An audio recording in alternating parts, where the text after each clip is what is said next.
5차 재난지원금의 지급 범위를 둘러싼 진통이 계속되고 있습니다. 홍남기 부총리는 오늘 또 최상위 계층에게 지급하는 건 부적절하다며 기존 입장을 고수했습니다. 민주당 내에선 하위 80%로 절충하는 방안이 거론되고 있습니다. 민주당 지도부가 경선 일정을 연기하지 않고 예정대로 9월 초에 대선 후보를 선출하기로 결정했습니다. 이낙연, 정세균계 의원들은 대응 방안을 고심하고 있습니다. 잠재적 야권 주자로 꼽히는 최재형 감사원장은 막판 고심을 거듭하는 것으로 알려졌습니다. 국내 코로나19 확진자가 사흘 연속 600명대를 기록한 가운데 개별 접촉을 통한 감염 비율이 48%까지 올라갔습니다.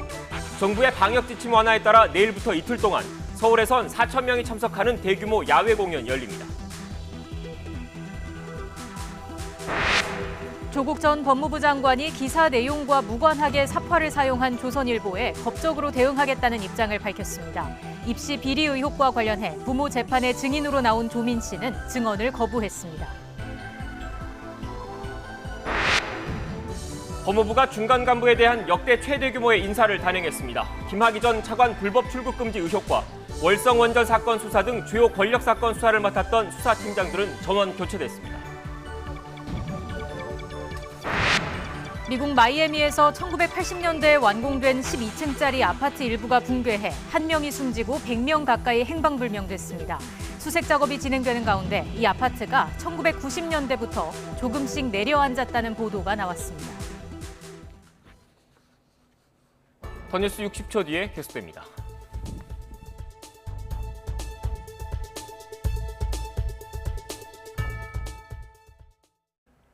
대선 후보 경선 일정을 둘러싼 민주당 내 계파 간 신경전. 금요일이었던 지난 18일 결국 수면 위로 떠올랐습니다. 이낙연, 정세균 그리고 일부 친문계 의원 66명이 의원총회 소집을 요구한 겁니다. 일정을 확정 지으려던 송영길 대표 한 발 물러섰습니다. 의원들 66명의 연서로 이와 관련된 의원총회 소집 요구가 있었기 때문에 대표와 지도부가 수렴을 한 뒤에 당 지도부는 휴일 저녁에 다시 모였지만 역시나 결론을 내지 못했습니다. 그 안에서도 의견이 엇갈렸습니다. 논란은 화요일인 22일 의원총회로 이어졌습니다. 당헌에 규정된 원칙대로 9월에 후보를 정해야 한다는 연기 불가파, 코로나19 방역과 경선 흥행 등 상당한 이유가 있다면서 11월로 미뤄야 한다는 연기파. 양측의 대립은 팽팽했습니다. 찬반 끝장 토론까지 벌였지만 입장차를 좁히지 못했습니다. 지금 코로나 때문에 거의 정상적인 경선이 안 되니 코로나 이후에 정상 경선을 통해서 정말 제대로 후보를 뽑자. 경선 날짜를 조정한다고 흥행을 우리가 보장받을 수 있겠어요? 내홍이 깊어지는 상황에서 민주당 지도부는 일단 오늘 논란의 종지부를 찍었습니다. 원칙대로 오는 9월에 후보를 뽑기로 했습니다. 하지만 일정 연기를 요구하는 반발 기류가 여전해서 당분간 당내 갈등은 계속될 것으로 보입니다. 그럼 바로 이어서 국회로 가보겠습니다. 최하영 기자. 네, 국회입니다. 네, 결국 지도부가 대선 후보 선출 일정 미루지 않기로 결단했네요. 네, 2달 가까이 내부 갈등을 거듭한 끝에 당 지도부가 결론을 내렸습니다. 예정된 회의를 20분가량 늦추며 오늘 오전까지도 막판 고심을 했는데요. 결국 예정대로 오는 9월 초에 이 대통령 선거 후보를 선출하기로 했습니다. 일부 최고위원들은 끝까지 반대 목소리를 냈지만 송영길 대표의 결정을 받아들이기로 했습니다. 여러 가지 이견이 있었습니다만 우리 지도부는 하나로 가야 된다는 합의하에 이견이 있는 최고위원들께서도 양해를 해주셨고 같이 힘을 하나로 모아서 이렇게 결정을 했습니다. 민주당 당헌 당규는 대통령 선거 180일 전까지, 그러니까 9월까지 후보를 선출하도록 했습니다. 다만 상당한 사유가 있을 땐 당무위원회 의결로 달리 정할 수 있다고 돼 있어 연기론에 불을 지폈습니다. 이에 이낙연, 정세균계 의원들은 코로나19 집단 면역 뒤 경선을 치르자며 11월로 미루자고 주장해왔습니다. 최대한 많은 국민의 관심 속에 경선을 치러 흥행 효과를 내자는 취지인데요. 이에 지지율 1위인 이재명 지사와 지지의원들은 원칙을 또 바꿀 수는 없다면서 9월 선출론을 고수해왔습니다. 일단 지도부가 현행대로 가기로 결정하면서 이낙연계 의원들은 일방적이고 독단적인 결정이라며 유감을 표했습니다. 그러면서 흥행 없는 경선을 결정한 지도부가 책임에서 자유로울 수 없을 것이라고 밝혔는데요. 이 정세균계 의원들도 대응 방안을 고심 중인 가운데 이 당내 최고 의사결정기구인 당무위원회에 안건을 올려 재논의하는 것은 크게 고려하지 않는 것으로 파악됐습니다. 네, 여기에 야권도 대선 경쟁이 본격화하고 있죠. 네, 잠재적 야권 주자인 최재형 감사원장이 막판 등판을 고심하고 있습니다. 이 최 원장의 지인은 가족들이 크게 반대하고 있는 상황이라며 주말에 논의가 있을 것이라고 전했는데요. 여기에 최 원장이 다음 주 초 사의를 표명할 것이라는 측근의 말까지 전해지면서 이 대권 도전을 결심한 게 아니냐는 분석이 조심스레 나옵니다. 이에 야권은 다음 주가 이 별들의 전쟁이 펼쳐질 전망입니다. 윤석열 전 검찰총장이 다음 주 화요일 출마 선언을 예고하면서 이미 경쟁에 신호탄을 올렸는데요. 윤 전 총장은 윤봉길 의사 기념관에서 공정과 함께 이 애국 등 보수 전통 가치를 강조할 것으로 보입니다. 또 출마 선언을 통해 엑스파일 논란을 정면으로 돌파하겠다는 의지로 이 국민의힘 입당 여부를 밝힐지도 주목됩니다. 여기에 또 다른 잠룡이죠. 이 홍준표 의원은 윤 총장 출마 선언 날 대국민 보고회를 예고하고 있습니다. 맞불을 놓은 셈인데 윤 전 총장의 대권 행보에 대해선 이렇게 비수를 날렸습니다. 들어보시죠. 검찰총장이라는 자리는 법의 상징입니다. 법의 상징에 있었던 분이 등판도 하기 전에 20가지 정도의 비리 의혹이나 추문에 쌓여 있다는 것, 그 자체가 문제라는 겁니다. 여기에 유승민 전 의원과 하태경 의원이 출마를 예고했고 이 원희룡 제주지사와 황교안 전 대표가 몸풀기에 나서면서 이 야권의 대권 경쟁 레이스도 치열해질 전망입니다. 지금까지 국회에서 전해드렸습니다.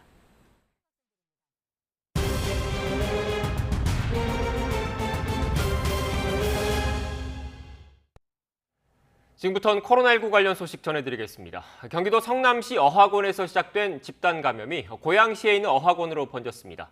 관련 확진자가 72명으로 늘었습니다. 지난 일주일 동안 다중이용시설 가운데 학교와 교습소 관련 확진자가 가장 많았을 정도로 학교와 학원가에 감염이 확산하는 모습입니다. 현장에 나가 있는 취재기자 연결해서 자세히 알아보겠습니다. 황보혜경 기자. 네, 경기도 고양시 백석동에 있는 어학원 앞에 나와 있습니다. 네, 그곳 학원에서 집단 감염이 발생했다고요? 네, 그렇습니다. 지금 이 어학원은 폐쇄된 상태인데요. 이곳에서는 지금까지 확진자가 19명이 됐습니다. 지난 23일 외국인 강사 2명이 처음 확진된 뒤 수강생 17명에게로 감염이 번졌는데요. 이 수강생들은 모두 유치원생과 초등학생들입니다. 확진자가 일산 지역 6개 초등학교에 걸쳐 있고 서울 사립학교에 다니는 학생도 포함돼 있어서 추가 확산 우려가 나옵니다. 보건당국은 이 어학원 강사와 수강생 등 97명에 대한 전수검사를 진행했습니다. 고양시청은 많은 학생이 한 교실에 있는 환경에서 수업하며 침방울이 튈 수 있는 데다 밀폐된 환경에서 에어컨을 틀며 환기가 이뤄지지 않아 감염이 확산했을 가능성이 있다고 밝혔습니다. 이곳 강사들은 경기도 성남시의 한 영어학원 관련 확진자와 접촉했다가 양성 판정을 받았는데요. 성남시 어학원에서는 지난 22일 학원 강사가 가장 먼저 확진된 뒤 어제 하루에만 25명이 추가되며 누적 53명이 됐습니다. 이 가운데 36명은 학원에 다니는 유치원생들입니다. 처음 확진된 외국인 강사는 지난 19일 서울 마포구에 있는 술집에 다녀온 뒤 증상이 나타났다고 밝혔는데요. 방역당국은 학생들이 한 교실에서 함께 도시락을 먹었다며 책상 사이에 가림막은 있었지만 마스크를 벗은 상태에서 식사하며 전파가 이뤄졌을 것으로 보인다고 밝혔습니다. 이로써 성남과 고양 두 어학원 관련 확진자는 현재까지 모두 72명에 달합니다. 이 밖에 다른 학교와 학원에서도 집단 감염이 이어지고 있죠. 네, 그렇습니다. 우선 서울 광진구에 있는 고등학교에서 확진자가 나오면서 지금까지 관련된 확진자가 모두 19명이 됐습니다. 현재 20일 학생이 처음 확진된 뒤 접촉자를 조사하는 과정에서 어제 학생 5명이 추가로 양성 판정을 받았는데요. 교육청은 확진자를 제외한 학생과 교직원 360여 명을 전수 검사했는데 모두 음성 판정을 받았다고 설명했습니다. 학교는 다음 달 6일까지 원격 수업에 들어갔습니다.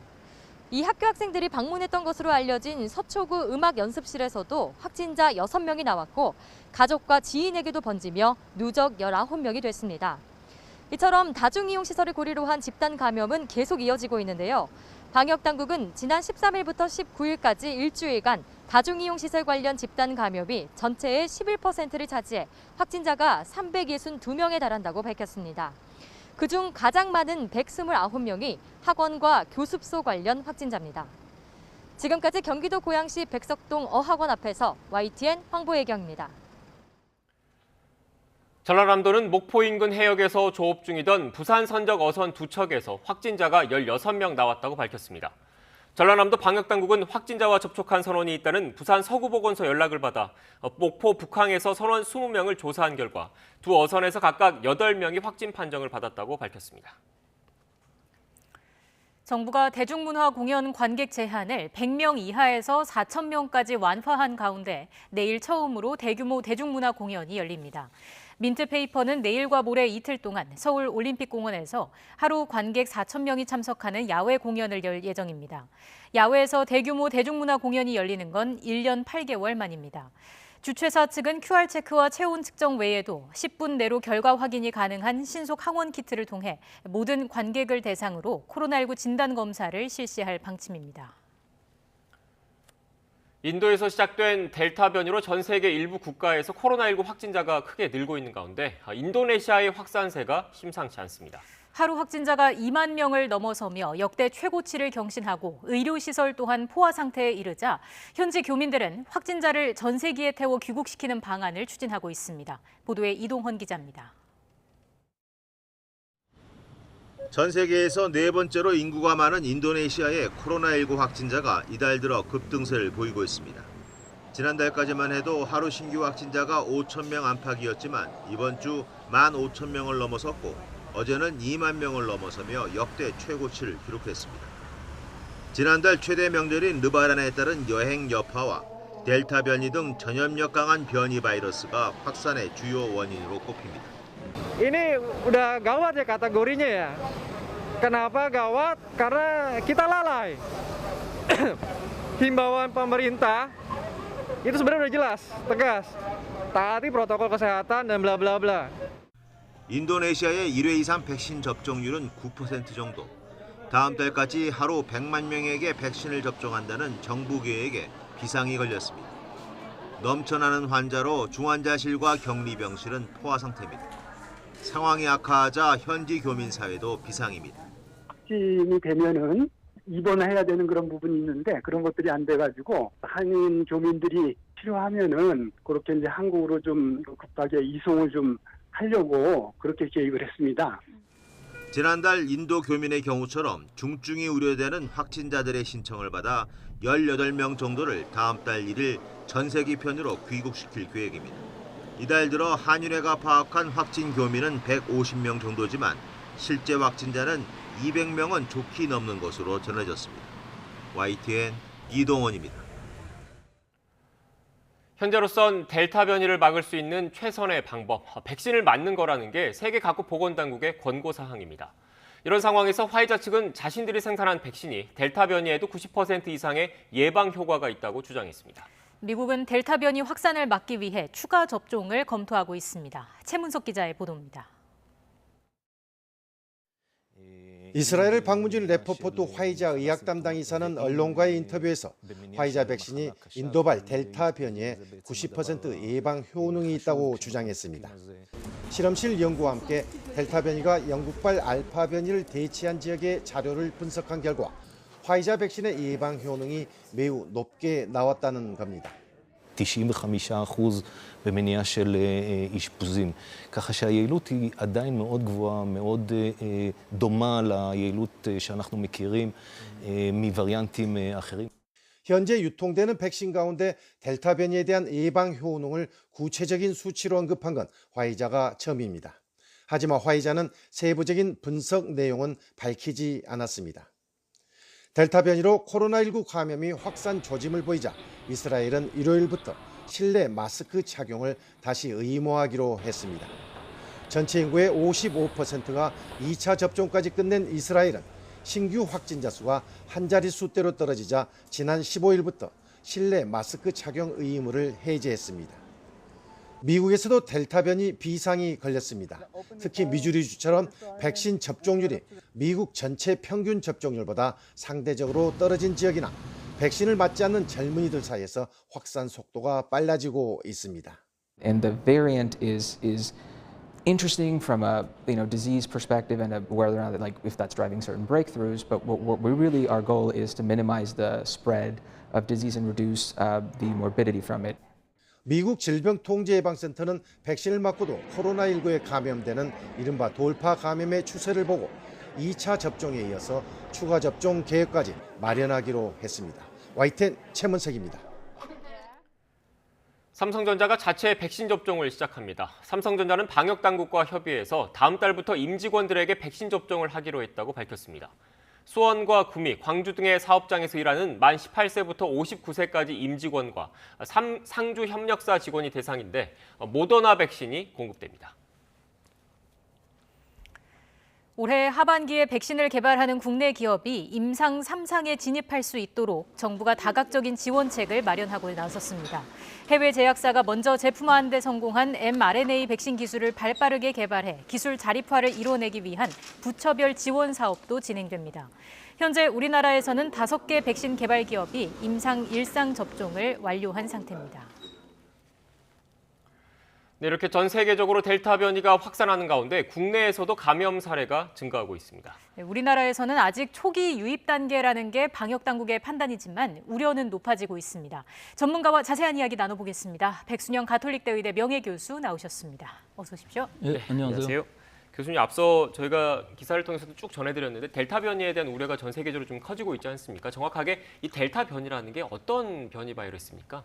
처음에 우리가 2019년 겨울철에 코로나 바이러스가 처음 생겨서 코로나19라고 그랬었죠. 그것이 점점 변이를 하면서 SVG 이렇게 하면서 바뀌어 왔는데 맨 처음에는 우리가 우한 바이러스 혹은 뭐 차이니즈 바이러스라고 이렇게 지역을 폄하하는 꼴이 됐기 때문에 지금 변이주들도 영국 변이주는 알파 변이주, 남아공은 베타 변이주, 또 감마 변이주는 브라질 이렇게 나눴는데 네. 여기서 이제 델타 변이주가 인도 변이주로부터 시작은 했는데요. 사실은 인도 변이주가 엄마라고 하면은 이게 지금 무생물이기 때문에 사회에서는 딸로 표시를 하겠습니다. 딸을 3명 낳았는데 그 딸의 첫째 딸이 둘째 딸이 델타고 첫째 딸이 카파입니다. 셋째 딸은 이름을 안 지었어요. 근데 둘째 딸이 지금 제일 중요한 B1.617-2라는 델타 바이러스라고 이름을 졌는데 예. 원래 이 인도 바이러스보다도 훨씬 더 전파력이 강해서 지금은 전 세계적으로 영국 바이러스가 우세종이 되고 있지만 이것이 점점 이 델타 바이러스로 바뀌어가는 과정 중에 있는 것으로 보이는데 훨씬 더 전파력이 빨라서 뭐 미국 같은 경우도 거의 2주에 더블링이 된다고 그러고 유럽인 경우에서도 8월이면은 우세종이 될 것으로 예상하고 있기 때문에 굉장히 좀 전파력이 강한 상황인 바이러스라고 볼 수 있겠습니다. 그 전파력이 강하다라는 의미를 좀 더 구체적으로 알고 싶은데 이게 뭐 적은 바이러스 양으로도 감염이 더 잘 된다는 건지 아니면 속도 자체가 빠르다는 건지 좀 구체적으로 설명을 해주세요. 지금 말씀하신 게 적은 양으로도 감염이 잘 된다면은 사실 굉장히 전파력이 강해졌다고 할 수가 있죠. 더구나 아주 적은 양이 공기중으로까지 감염이 된다면 더 심각할 수가 있는 상황인데다가 이 우리 몸에 들어왔을 때에도 바이러스가 증식이 굉장히 활발해져서 바이러스가 많이 만들어진다면 바이러스 배출량 자체가 늘어나기 때문에 또 감염력이 늘어나는 것이죠. 그렇기 때문에 전체적으로 봤을 때는 감염력 자체가 점점 늘어나는 방향으로 지금 진화를 하고 있기 때문에 지금 여러 가지 세계의 역학적인 결과를 보면은 지나가는 사람들이 마스크를 안 쓰고 있으면 공기중으로도 감염될 가능성이 있는 이것은 뭐 지독한 예상이긴 합니다만 네. 이럴 가능성도 충분히 있는 상황이기 때문에 실내 환경에서는 감염력이 더 강할 수밖에 없겠죠. 네. 지금 중앙방역대책본부 브리핑이 잠시 뒤에 시작할 것 같은데요. 현장으로 가보겠습니다. 30세 미만 접종 대상자 약 20만 명에 대한 1차 접종이 내일까지 마무리될 예정입니다. 또한 30세 미만 2분기 접종 대상자 중 지난번 사전 예약 조기 마감으로 예약을 못하신 분들과 명단 누락으로 재조사를 통해 추가 등록된 대상자 약 11만 명에 대한 사전 예약이 6월 28일부터 6월 30일까지 3일간 진행될 예정입니다. 이번 사전 예약은 지난번과 동일하게 코로나19 예방접종 사전 예약 누리집을 통해서 진행될 예정이고 주소지와 관계없이 예방접종 센터를 선택해서 예약하실 수 있으십니다. 그동안 대상자 재조사에도 불구하고 명단 누락이나 정보 오류 등으로 사전 예약이 어려우신 분들은 6월 28일부터 증빙 서류를 가지고 보건소를 방문하시면 대상자로 등록하여 예방접종 센터에서 접종을 받을 수 있습니다. 어제까지 해군함정 한산도함을 활용한 전남 도서 지역 주민에 대한 백신 순회 접종을 순조롭게 마무리하였습니다. 접종 기간은 6월 14일부터 총 11일간이었고 28개 섬을 대상으로 총 681명이 접종을 완료하였습니다.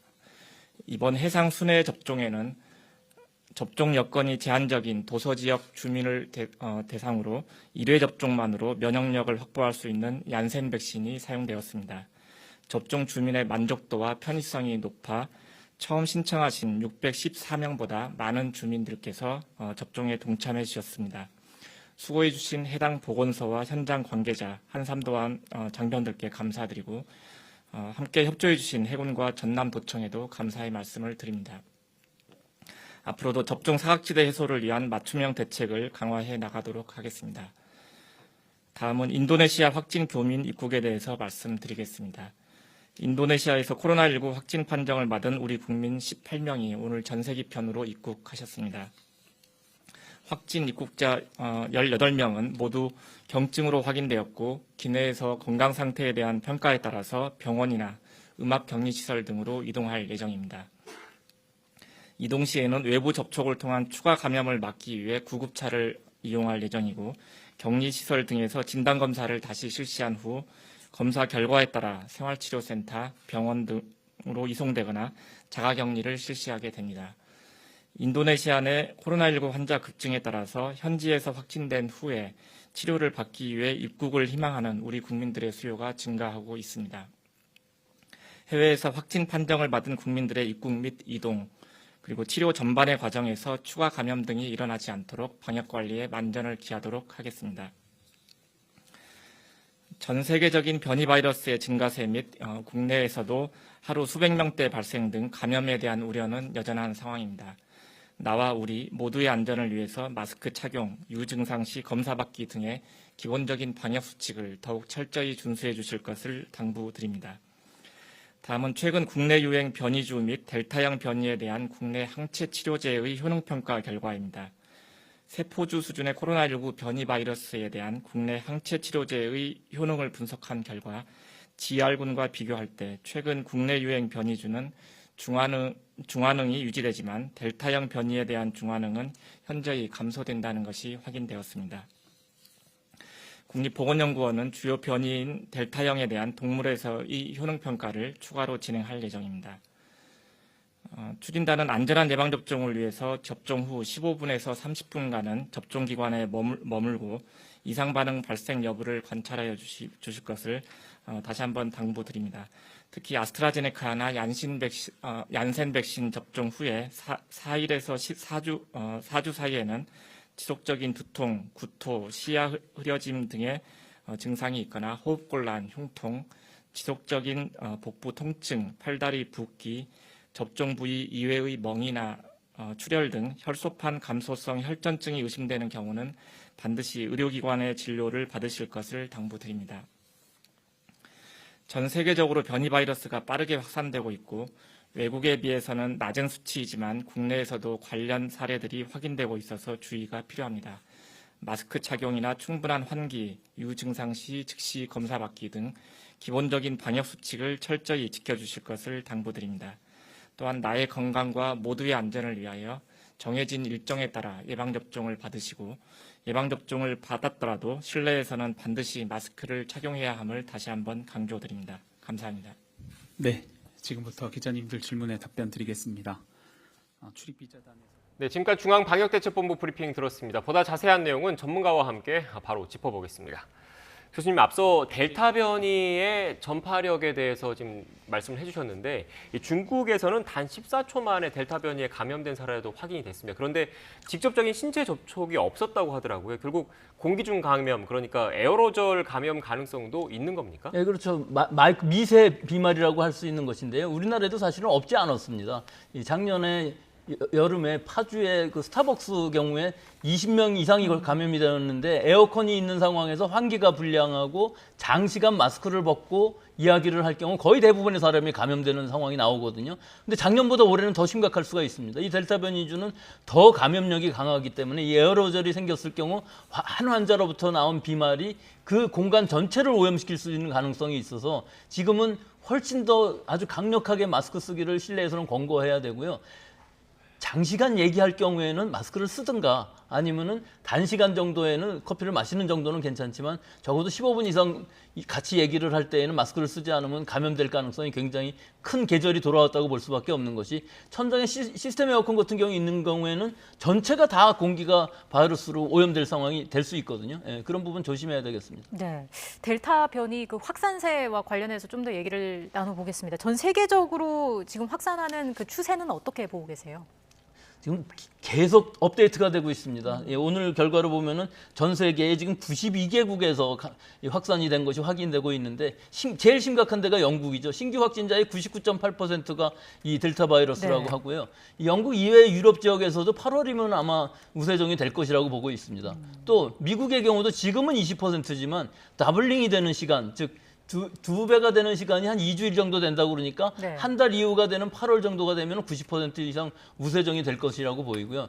일본의 경우도 사실 지금 감염자는 델타 변이 그렇게 많지는 않습니다. 예. 그런데 일본에서 제일 문제가 되는 것이 7월 23일 날 올림픽이 개막할 때 과연 몇 %나 될 것이냐 하는 것인데요. 이때의 결과를 보면 68.9%라는 시뮬레이션 결과가 있습니다. 우리나라는 아직 초기 단계이긴 하지만 이것이 지역사회에서 나온다고 하는 것은 결국은 이것이 언제 우리나라 전체의 우세종이 될 것인가 하는 것뿐의 문제이지 시간이 얼마나 걸릴지 그것은 최대한 막아야 되는 그런 상황일 수 있습니다. 네. 예. 지금 그런데 그 영국 같은 경우에는 백신 접종률이 상대적으로 높은 국가로 평가되고 있는 거지 않습니까? 그런데 이렇게 인도에서 시작된 델타 변이가 빠르게 유행하고 있는 거 아무래도 역사적인 배경, 인도를 식민지로 두고 있었던 이런 배경도 좀 그 고려를 해야 되는 겁니까? 예, 원래 그렇습니다. 영국하고 인도하고의 왕래가 굉장히 많고요. 그 인도 변이주가 영국으로 갔을 때 영국에서 지금 접종률이 1차 접종만 한 사람은 성인 인구의 80%가 넘고요. 2차 접종까지 다 한 사람도 60%가 넘습니다. 그럼 뭐 거의 이것이 집단 면역이 됐다고 볼 수도 있는 상황인데 어른들 사이에서는요.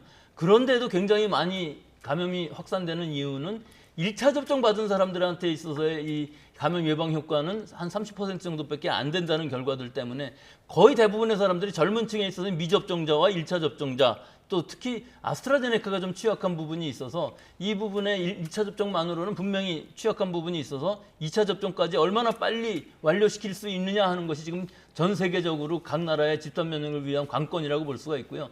이런 확산이 일어나게 되면 예방접종 자체도 제대로 원활히 못 갈 수 있는 상황일 수가 있기 때문에 지금은 두세 달 방역 통제에 정말 열심히 해야 될 것을. 네, 그러니까 교수님 말씀을 들어보면 영국 사례를 가지고 좀 놓고 보면 백신 접종률이 다른 나라에 비해서 상대적으로 높긴 하지만 2차 접종 그리고 접종 완료가 완전히 되지 않은 상황에서 또 역사적으로 인도와 영국 간에 서로 그 국민들 사이에 교류가 많이 있는 상태에서 델타 변이가 그 백신 접종보다 더 빠른 속도로 번져 나갔고 이게 지금 주요 원인이란 말씀이신 거잖아요. 그렇죠. 훨씬 빠른 속도로 갔기 때문에 막을 수가 없었다는 것이고요. 특히 젊은 층에 있어서의 감염이 이 델타 변이주가 좀 심각할 수가 있습니다. 또 한 가지 특징은 위중증 환자들이 젊은 층에서도 많이 나온다는 것. 즉 위중증 환자의 연령층이 젊어진다는 것이거든요.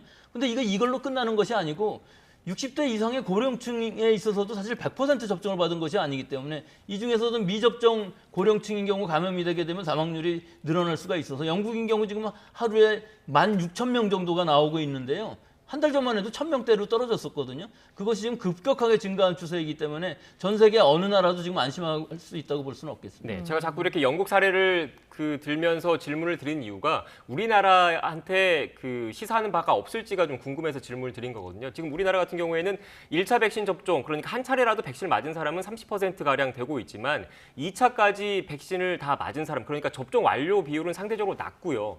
그 상태에서 상대적으로 젊은 사람들은 아직 접종을 시작하지도 않은 경우가 많거든요. 영국 사례와 좀 비슷한 측면이 좀 있는 것 같아서 특별히 좀 우려스러운 부분이 좀 있는 것 같습니다. 그렇습니다. 우리나라 지금 1,500만 명 접종했다는 것이 1차 접종이고 시기적으로도 5월 27일부터 접종을 60대 이상에서 했기 때문에 2차 접종 시기가 8월 말 정도로 잡혀 있습니다. 따라서 이 1차 접종을만 하신 고령층의 경우 상당히 문제가 될 수가 있고요. 2차 접종까지 다 마친 사람은 오늘까지 8.8%에 불과하거든요.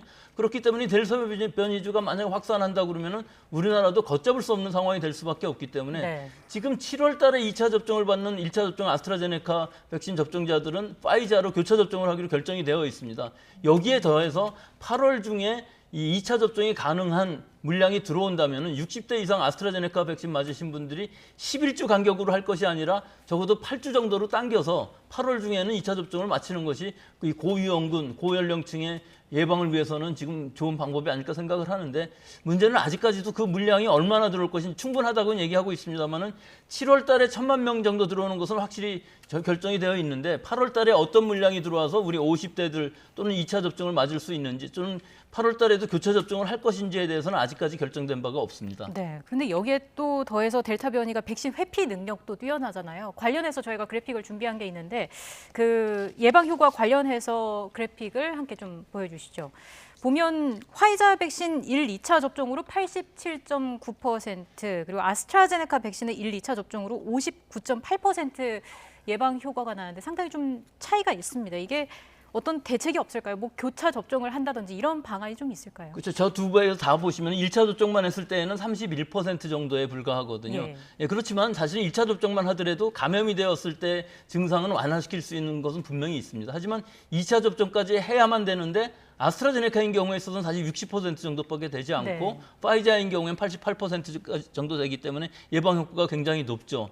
지금 중요한 것은 1차 아스트라제네카 접종을 했을 때 2차를 지금 아스트라제네카 접종하기는 상당히 어려운 부분이 분명히 있습니다. 아스트라제네카 물량 자체가 우리나라에서 1,000만 명분만 계약을 했기 때문에 2차 접종을 좀 당겨서 파이자나 혹은 모더나는 아직 임상 결과가 많지는 않습니다만은 파이자나 모더나 같은 mRNA 백신을 접종하는 것이 훨씬 더 이 델타 바이러스를 막는 데는 중요한 역할을 할 수 있을 것으로 보여서 우리나라 방역 당국도 아마 지금 생각하고 계실 것으로는 아는데 결국은 하여튼 관건은 이 물량들이 8월 정도까지 얼마나 많이 들어올 수 있느냐 하는 것과 또 하나는 모더나 백신이 지금 이 우리나라에서 병입이 되고 삼성바이오로직스에서 생산을 하는 상황이 될 수 있기 때문에 8월 달에 혹시라도 모더나 물량이 많이 공급이 될 수 있다 그러면은 이 부분에 대한 교차 접종도 한번 고려해 볼 만하다고 봅니다. 네. 그러면 일단 교수님께서 말씀하신 걸 보면 현재까지 아스트라제네카 백신이 상반기에 많은 사람들이 많은 국민들이 맞았지 않습니까? 1차 접종을 하신 분도 그렇고 1, 2차 접종을 다 아스트라제네카 백신으로 맞으신 분들도 있는데 1차 접종을 아스트라제네카 백신으로 하신 분은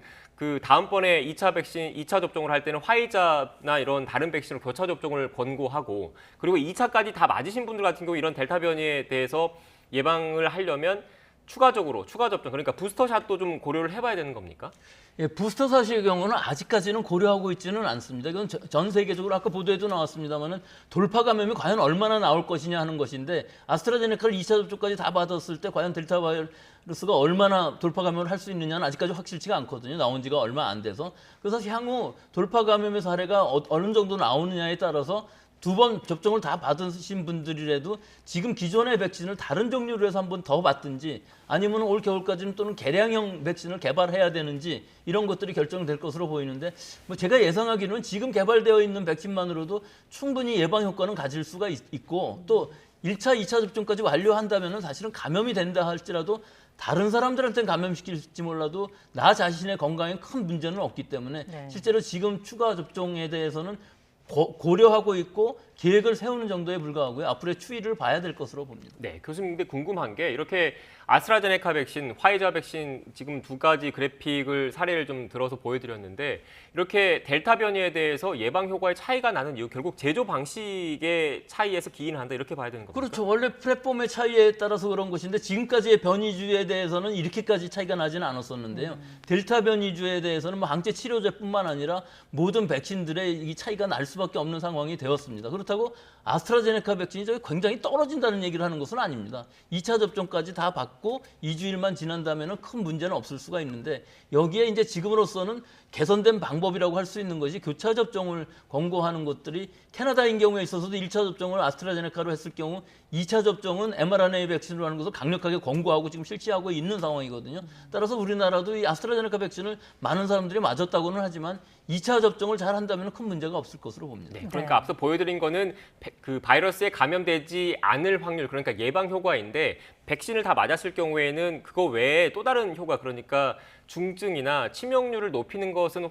확연하게 줄어주기 때문에 백신을 반드시 맞아야 된다. 그리고 뭐 특정 백신에 대한 호불호를 그렇게 가릴 필요는 없다, 이런 말씀이세요? 그렇습니다. 1차, 2차 접종까지 다 맞았다면 사람들의 면역력의 차이가 사실은 있는 것이거든요. 아무리 좋은 백신을 2번 다 맞고 2주일이 지났다 할지라도 돌파 감염이 나올 수밖에 없는 것이 자기 자신의 면역력이 선천적이든 후천적인 어떤 병에 의해서든지 굉장히 많이 떨어져 있는 사람들이 있을 수 있기 때문에 이 돌파 감염이라는 건 당연한 일일 수 있습니다. 과연 근데 얼마나 입원할 정도까지 가느냐, 사망하느냐는 것이 문제이기 때문에 결국은 사망률 같은 것들은 굉장히 낮춰줄 수 있는, 거의 0에 가깝게 떨어뜨려줄 수 있기 때문에 자기 순서에 오면은 어떤 백신이든지 먼저 맞는 것이 제일 좋은 백신이라고 볼 수 있습니다. 네.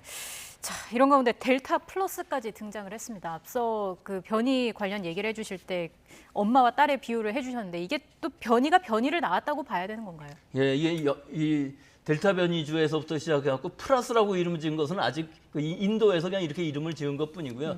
전 세계 11개 국가 정도에서 발견이 되고 있는데 영국에서 특히 중요한 결과가 나와 있습니다. 영국의 환자를 41명이 나왔는데 많지는 않습니다. 초기라. 네. 그중에 36명을 분석을 해보니까 적어도 26명은 2차 접종까지 다 받은 사람들이 감염이 되었다는 것이죠. 즉, 이 예방접종의 효과를 굉장히 약화시킬 수 있는 능력이 있는 데다가 우리 폐세포의 접촉을 굉장히 강력하게 해서 좀 더 많은 바이러스가 만들어지면서 증상이 더 심각해질 수가 있는 데다가 또 입원 가능성이 높아질 수가 있는 것이죠. 근데 이 델타 바이러스는 전 세계적으로 아직 많이 알려져 있지는 않은데요. 이 델타 플러스라는 의미가 네팔에서부터 이제 시작을 한 것으로는 보이는데 이 시퀀싱, 즉 유전자 염기 서열을 다 밝혀놓고 보니까 지금까지 나온 것 중에서는 제일 전파력도 강하고 이 면역도 회피할 수 있고 거기다 위중증까지 만들 수 있는 능력은 다 갖추고 있는데 아직까지 시간이 짧아서 여러 가지 그 효과들에 관해서는 이 바이러스에 대해서 분석된 것이 많지는 않습니다만은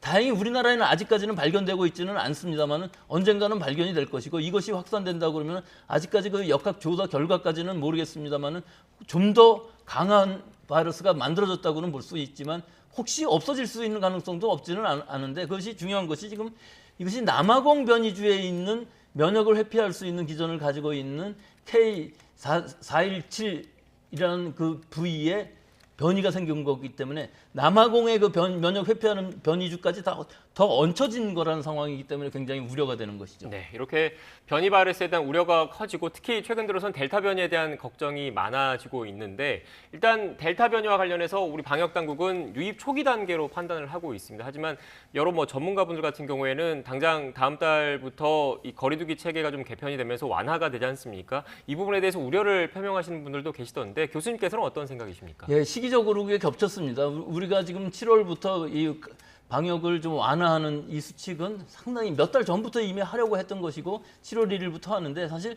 그다지 많은 부분이 완화되는 것은 아닙니다. 제일 큰 것이 실외에서 예방접종 1회라도 맞으신 분들은 마스크를 쓰지 않아도 된다고 하는 것인데 우리 국민들은 이 방역 수칙을 잘 지키기 때문에 네. 예방접종을 받지 않으신 분들은 마스크를 꼭 쓰고 다닌다면 큰 문제가 없을 것으로 보이고요. 문제는 이제 모임이죠. 사적 모임인 경우에서도 6명까지 가능한 상황인데 지금 이 델타 변이주를 보면은 실내에서는 엄청난 감염력을 가질 수 있을 것으로 보이기 때문에 가능한 한 7, 8월까지 정도는 모임을 좀 자제하시고 또 특히 이 여름의 실내 환경에 있어서 환기라든지 또는 장기간 머문다든지 하는 것들 또 여기서의 모임을 가능한 한 실내가 아닌 실외에서 만나시는 것도 굉장히 좋은 방법으로 보여서 지금 7, 8월 정도까지는 우리가 완화를 시키는 시점에서 접종 속도가 빨라진다면 좋겠는데 또 한 가지 겹치는 것이 7월 중에는 1차 접종이 그다지 많지 않다는 것이죠. 7월 19일부터 일단 접종은 시작은 하긴 하지만 일반 50대, 55세 이상이 접종을 받는 건 7월 26일이고요.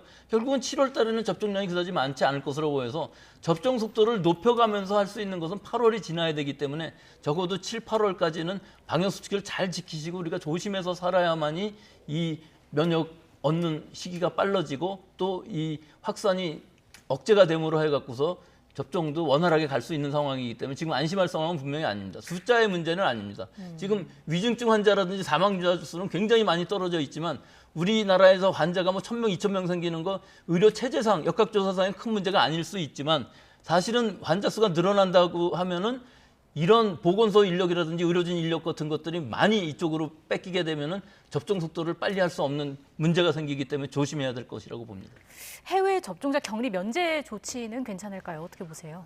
이 부분도 아직까지는 뭐 그렇게 큰 문제가 될 수가 없는 것이 다음 달부터 이제 시작을 하는데 격리 면제 신청서를 내야 되고요. 예방 접종 증명서를 내야 되고 가족관계 증명서든 어떤 목적으로 입국을 하는지에 대한 허가를 받아야 되고 서약서를 써야 됩니다. WHO에서 긴급 승인한 백신은 다 가능하기는 하지만 사실은 우리 공간에서 얼마든지 이것을 컨트롤할 수 있다고 보기 때문에 실제 입국하는 사람들이 관광 목적이라든지 뭐 여러 목적들에 의해서 지금 인도적 목적이라든지 뭐 중요한 사업 목적이라든지 이런 것들이 아닌 직계 가족을 만난다든지 하는 목적 이외의 것들은 사실은 입국은 어려울 것으로 보이는데 남아공, 브라질 등 이 13개국에 입국은 금지되어 있습니다. 이거 된다 할지라도 이것은 변이주들이 확산된 나라들인데 여기서 이제 영국하고 인도가 빠져 있거든요. 영국, 인도가 지금 델타 변이주가 유행하고 있는 지역인데 사실 이 부분은 큰 의미가 없어 보입니다. 영국, 인도뿐만 아니라 지금 미국뿐만 아니라 유럽들도 이 델타 변이주가 확산 일로에 있기 때문에 뭐 한두 달 사이에 7월이 지나면서는 어느 나라에서 들어오든지 검역을 철저히 하고 지역사회에 있어서 이 델타 바이러스의 확산을 최대한 저지하는 그러면서 우리가 시간을 벌어서 예방접종을 2차까지 신속히 마치는 것이 중요한 것이고요. 이 부분은 이 방역당국에서 잘 조절이 가능할 것으로 보여서 큰 우려는 안 해도 될 것으로 보이는데 일단 검역 과정 중에서도 밀접 접촉을 하지 않은 여러 일상접촉인 델타 변이수 접촉자들도 확실하게 격리를 시킬 수 있는 여러 가지 방법들을 만들어내야 되고요. 내국인인 경우에 있어서는 자가격리를 하기 때문에 자가격리 중에 혹이라도 가족들을 통해서 지역사회로 나가는 것들을 막는 어찌됐든 우세정이 되는 것 자체는 막을 수가 없지만 시간을 가능한 한 늦춰서 우리가 접종을 빨리 해야 되겠다는 것이 원칙이겠죠. 네, 알겠습니다. 일단 교수님 말씀 들어보니까 방역당국의 그런 철저한 방역 조치 외에 일반 시민분들도 마스크 착용이라든지 개인 방역 수칙을 일단 당분간은 더 철저하게 지켜야 된다는 말씀이셨던 것 같습니다. 지금까지 백순영 가톨릭대 의대 명예교수와 함께 코로나19 관련된 내용 짚어봤습니다. 오늘 말씀 고맙습니다.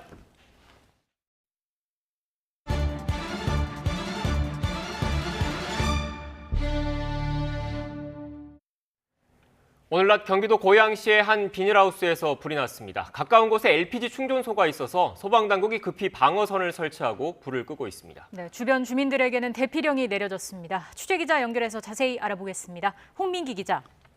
네, 사회부입니다. 네, 가스 충전소 근처에서 불이 난 거죠. 화재 상황 자세히 전해주시죠.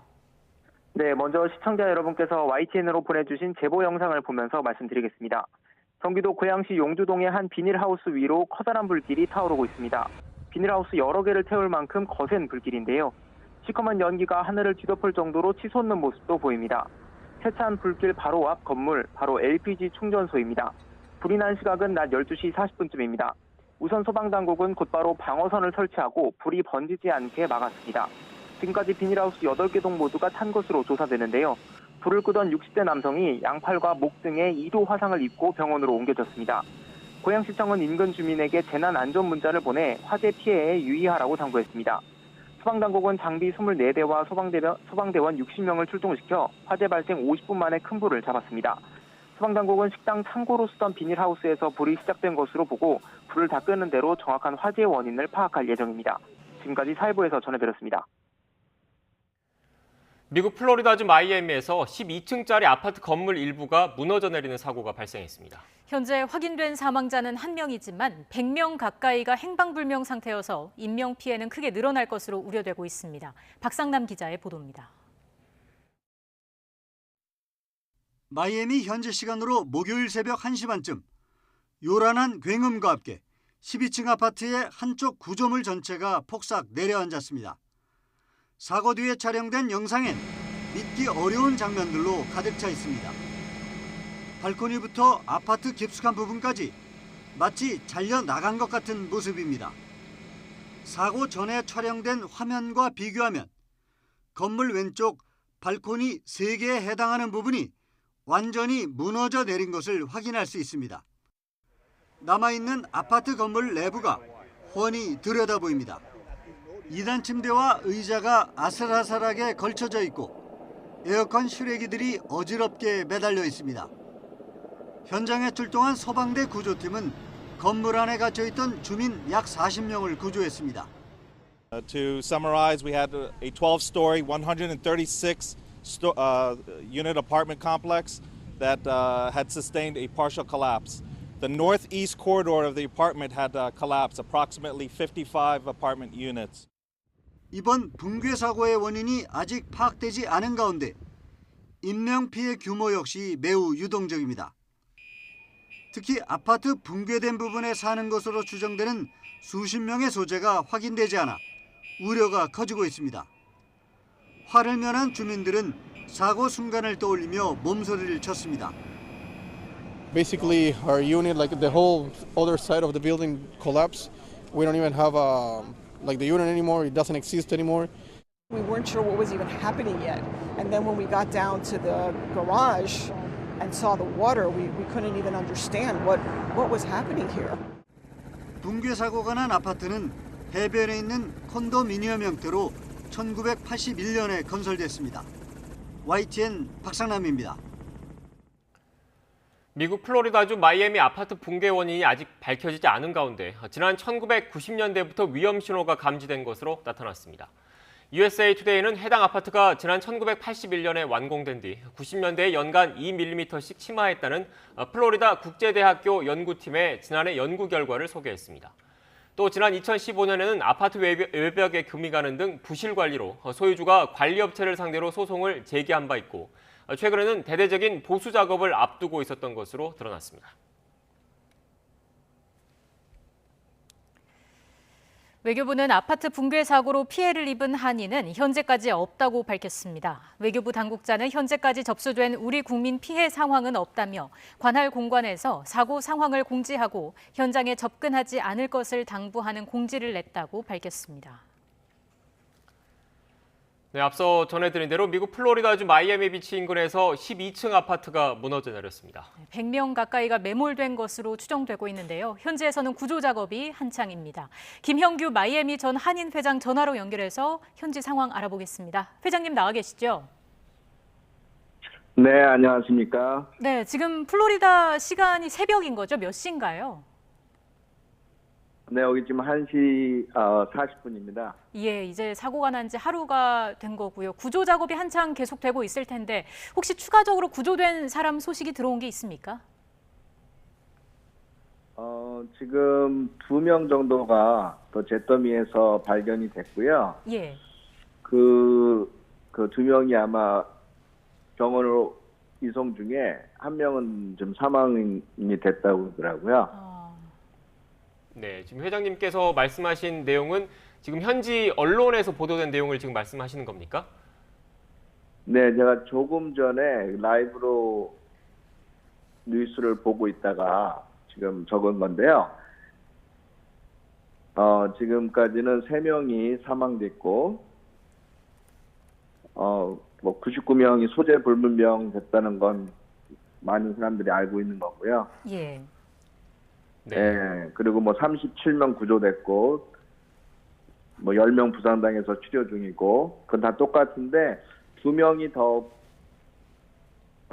구조된 것 같아요. 그래서 그 중에 1명이, 이송 도중에 사망한 걸로 나왔습니다. 네.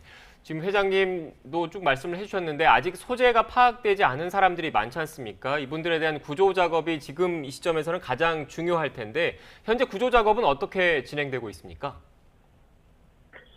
그 소방 당국에서 모든 장비를 동원해서 하고 있는데 구조경과 음파 탐지기, 수색 카메라 등 총동원을 하고 있어요. 그래서 뭐 작은 목소리라든지 좀 소리, 뭐 두드리는 소리 이런 거에 집중해서 구조하려고 노력을 하고 있는 것 같습니다. 네. 아무래도 이게 또 사고가 한밤중에 일어나서 인명피해가 더 큰 것 같기도 한데 사고 당시에 천둥 소리 네, 같은 걸 맞습니다. 들었다는 사람도 있더라고요. 당시 상황이 어땠는지 다시 한번 좀 설명해 주시겠습니까? 네, 그 당시에 지금 구조된 사람들 말에 의하면 예. 뭐 천둥 번개 소리 같은 것이 들렸다 하기도 하고요. 어떤 사람은 뭐 미사일이 폭탄 맞은 것처럼 그런 큰 폭음이 들렸다고 하고요. 네. 정말 어떻게 표현을 못하겠다고 그러더라. 전쟁 난 상태 같이 보인다고. 그리고 그 붕괴되지 않은 부분 있었던 아파트 사람들이 나가려고 했는데 복도나 이런 것들이 다 잿더미로 가려져서 어떻게 갈 수가 없었다고 그러더라고요. 그래서 안에 들어가서 다시 구조 요청했다고 합니다. 네. 지금 앞서 화면을 통해서도 순식간에 건물이 무너져 내리는 모습을 확인할 수 있었는데 그 남은 건물의 추가 붕괴 우려는 없는 건가요? 지금 굉장히 조심스럽게 얘기하는 것 같아요. 그래서 아직까지는 뭐 그런 얘기는 없습니다. 근데 이제 전문가들은 아무래도 그런 얘기를 하고 있죠. 지금 거기 보면 아마 수영장이 있잖아요. 그래서 그 앞에 그 수영장이 있다는 거는 그 클로린으로 청소를 하는 그런 탱크가 있을 거예요. 만약 그런 것들이 만약에 터지거나 폭파하거나 그다음에 전선줄 그다음 배수구 이런 것들이 망가지면 좀 추가적으로 붕괴할 수 있다는 전문가 말은 어떤 다른 주 계시는 소방 당국장님이 그런 얘기를 하시긴 하시더라고요. 뭐 사고 원인. 근데 여기서는 굉장히 좀 조심하고 있습니다. 그런 말을. 네. 원인과 관련해서 현재 언론에서는 아직 추정 단계인 거죠? 어떤 얘기를 하고 있나요? 뭐에 대해서 말씀이죠? 사고 원인이요. 사고 원인은 지금 명확하게 밝혀진 게 없습니다. 예. 그래서 지금 구조가 먼저기 때문에 네네.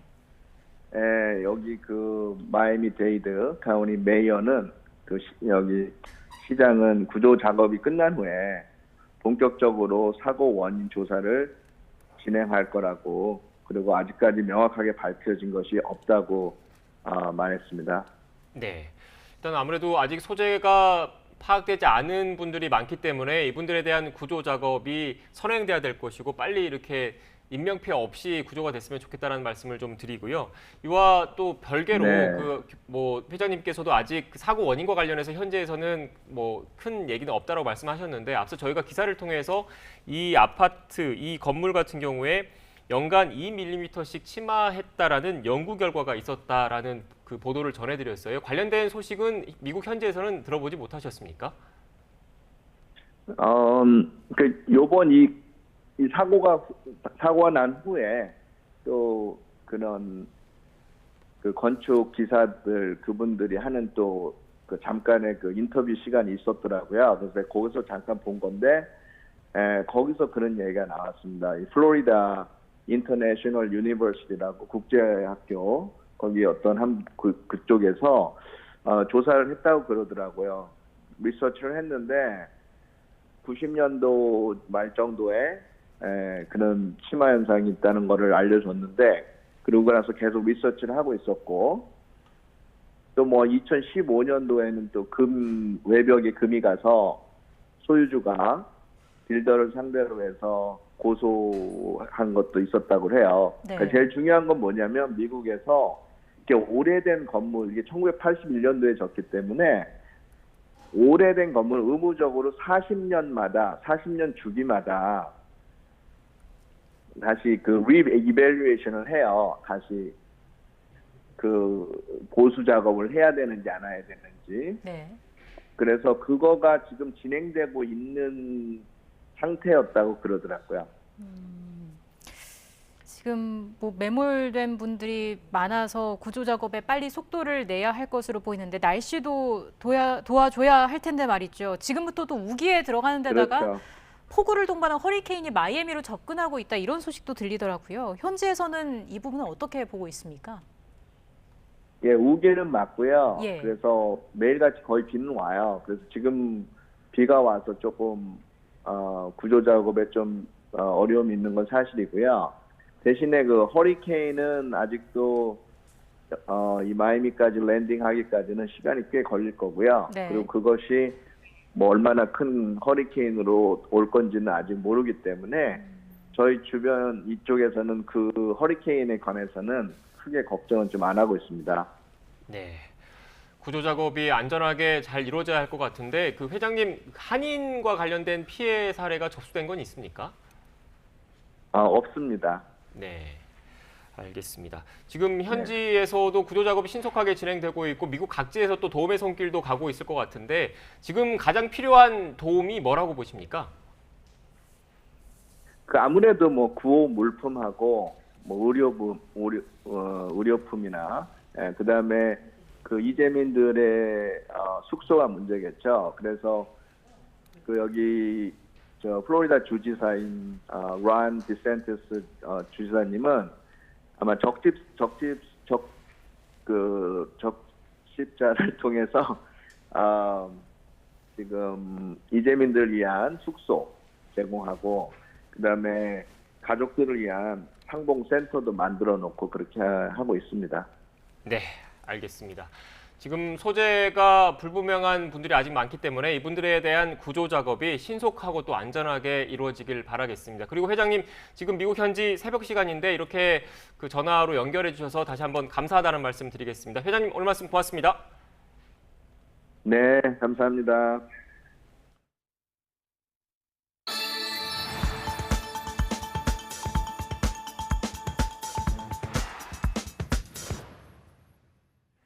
오늘도 더위 속 소나기 소식이 있습니다. 주말인 내일은 전국에 비가 내리겠고 새벽부터 아침 사이에 강하게 쏟아질 것으로 보여 주의가 필요합니다. 기상캐스터 연결해서 날씨 알아보겠습니다. 홍나실 캐스터. 네, 난지천 공원에 나와 있습니다. 네, 서울은 맑은 날씨가 이어지고 있는데 동쪽 지역에는 소나기가 내리고 있다고요?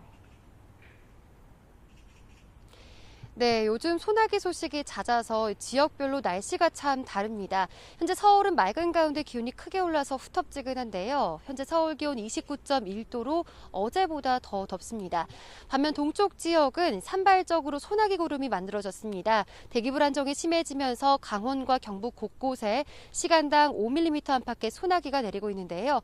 앞으로 소나기가 내리는 지역은 더 확대되겠고 밤까지 천둥, 번개를 동반해서 요란하게 내리겠습니다.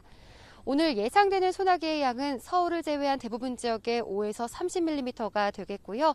밤에는 대부분 그칠 것으로 전망됩니다. 주말인 내일도 흐린 가운데 기압골의 영향으로 전국에 비 소식이 있습니다. 내일 새벽 서쪽 지역을 시작으로 밤까지 오락가락 비가 이어지겠는데요. 중부와 경북 서부의 최고 40mm, 그 밖의 지역은 5에서 20mm의 비가 내리겠습니다. 특히 중부와 경북 지역은 새벽부터 아침 사이 천둥, 번개를 동반한 강한 비가 쏟아지는 곳이 있겠습니다. 내일 낮 기온은 오늘과 비슷하거나 조금 낮겠습니다. 내일 서울 낮 기온 27도, 대전과 대구 28도, 광주 29도로 30도 안팎의 더위가 이어지겠습니다. 휴일에는 제주도에만 소나기 소식이 들어있고요. 내륙 지역은 구름 많은 가운데 30도 안팎의 더위가 이어지겠습니다.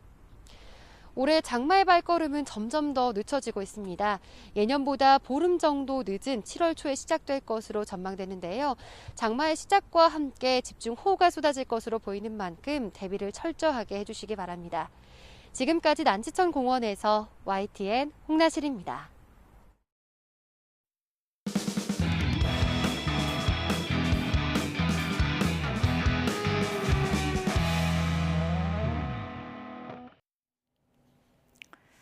지금으로부터 꼭 71년 전 북한의 기습 남침과 함께 민족사 최대의 비극 한국전쟁이 시작됐습니다. 3년간 이어진 참혹한 동족상자는 영원히 지울 수 없는 깊은 상흔을 남겼습니다. 무엇보다 수많은 사람이 목숨을 잃었습니다. 공식적으로 집계된 민간인 사망자만 24만 4천여 명에 이르고 학살당한 사람도 10만 명이 넘습니다. 일진일퇴를 거듭했던 전장에서는 국군 13만 7천여 명이 목숨을 잃었습니다. 그리고 반세기가 지난 2000년 4월 전사자의 유해를 찾기 위한 작업이 시작됐습니다. 하지만 남측만의 발굴로는 한계가 있을 수밖에 없었습니다. 다행히 남북관계가 진전되면서 지난 2018년 공동 유해 발굴에 합의했지만 오래가지 못하고 다시 반쪽짜리가 되고 말았습니다.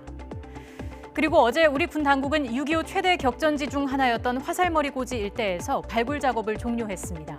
지금까지 발굴된 유해는 12,000여 구, 여전히 12만 명의 희생자들은 어딘가에서 발굴의 손길을 기다리고 있습니다. 발굴한 유해의 신원을 확인해 가족의 품으로 돌려보내는 작업도 속도를 내지 못하고 있습니다.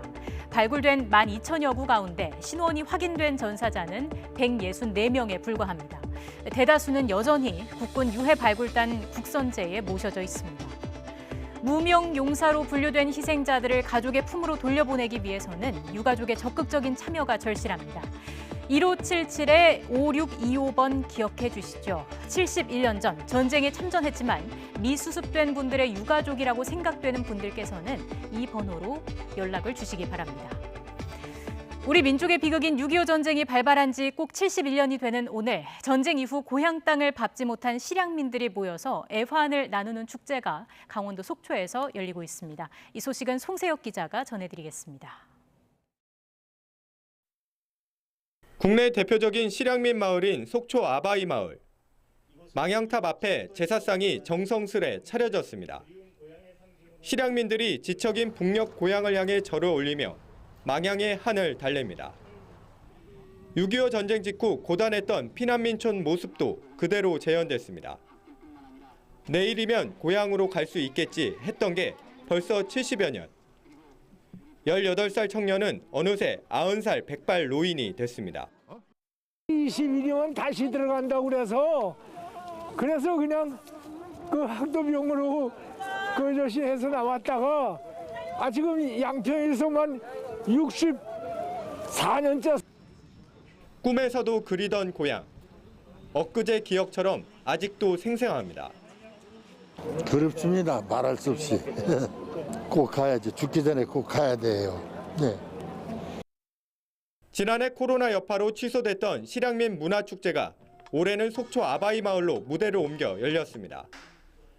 대면 행사를 축소하는 대신 축제장을 찾지 못하는 실향민들을 위해 온라인 중계를 하는 등 비대면 행사를 강화했습니다.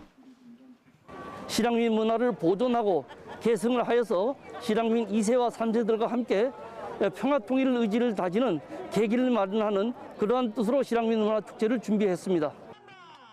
올해로 6번째를 맞는 실향민 문화축제는 27일까지 계속됩니다. YTN 송세혁입니다. 아버지가 6.25 전쟁에서 목숨을 잃은 전몰군경의 자녀들은 어머니마저 돌아가시면 배우자가 받던 수당을 유자녀로서 받게 됩니다. 그런데 1998년을 기점으로 수당 차이가 3배 가까이 납니다. 유자녀들은 납득할 수 없는 규정을 바꿔달라고 수년째 호소하고 있습니다. 정현우 기자입니다. 중고 가전제품을 닭값 파는 업체에서 일용직으로 일하는 구상모 씨는 6.25 참전용사 아들입니다. 인민군을 피해 국군에 입대한 아버지가 2년 만에 숨지고 홀어머니와 먹고 살기 위해 안 해본 일이 없었습니다. 어디 가서 남일 뭐 별짓을 다 했어요. 조그만 토목공사를 맡아서도 하고 그러니까 뭐 현장 일도 하고 토목공사 총무도 하고. 지난 2007년 어머니가 86세로 세상을 떠난 뒤 유자녀 수당을 받게 됐는데 매달 들어오는 게 고작 34만 7천 원입니다. 어머니가 돌아가신 시점 때문입니다. 국가유공자법 시행령의 6.25 전몰군경의 아내가 1998년 이전에 숨지면 한 달에 118만 원을 받지만 그 이후에 숨지면 자녀가 받는 수당이 3분의 1로 줄도록 규정돼 있습니다. 돈도 돈이지만 우선 명예지. 아버지 죽음을 똑같은 유자녀가 누구는 어떻게 되고 누구는 어떻게 된다는 게 뭡니까 그게. 유자녀 보상법이 생긴 게 1998년. 이때에 맞춰 98년 이전 어머니가 숨진 유자녀에게만 수당을 지급하기 시작했습니다. 이에 대한 항의가 잇따르자 5년 전 관련 법이 바뀌어 98년 이후에도 주도록 한 건데 금액 차가 크다 보니 불만은 여전합니다. 어머니 돌아가신 날짜를 해서 구분한다는 자체는 치욕적인 얘기입니다. 이건요. 어디 국가 보훈을 갖다가 어머니 기준으로 해서 돌아가신 날짜에서 보훈을 이루어진다는 것은 보훈처는 법이 생기기 전 부모가 모두 숨져 유공자의 배우자 수당을 한 번도 못 받은 경우도 있는 만큼 늦게 모친을 여인 유자녀에게 같은 수당을 지급하긴 어렵다고 설명했습니다. 다만 격차가 과하다는 지적을 수용해 재정당국과 협의를 거쳐 인상폭을 검토하고 있다고 밝혔습니다. 어느새 평균 나이 70을 넘긴 유자녀들. 전쟁의 상처를 안고 살아온 세월도 억울한데 기다릴 시간이 많지 않다면서 조금이나마 보상을 받게 해달라고 호소하고 있습니다. 이런 차별받고 누가 앞으로 군대를 가고 나라를 지키겠느냐 이런 얘기들을 많이 합니다. YTN 정윤우입니다.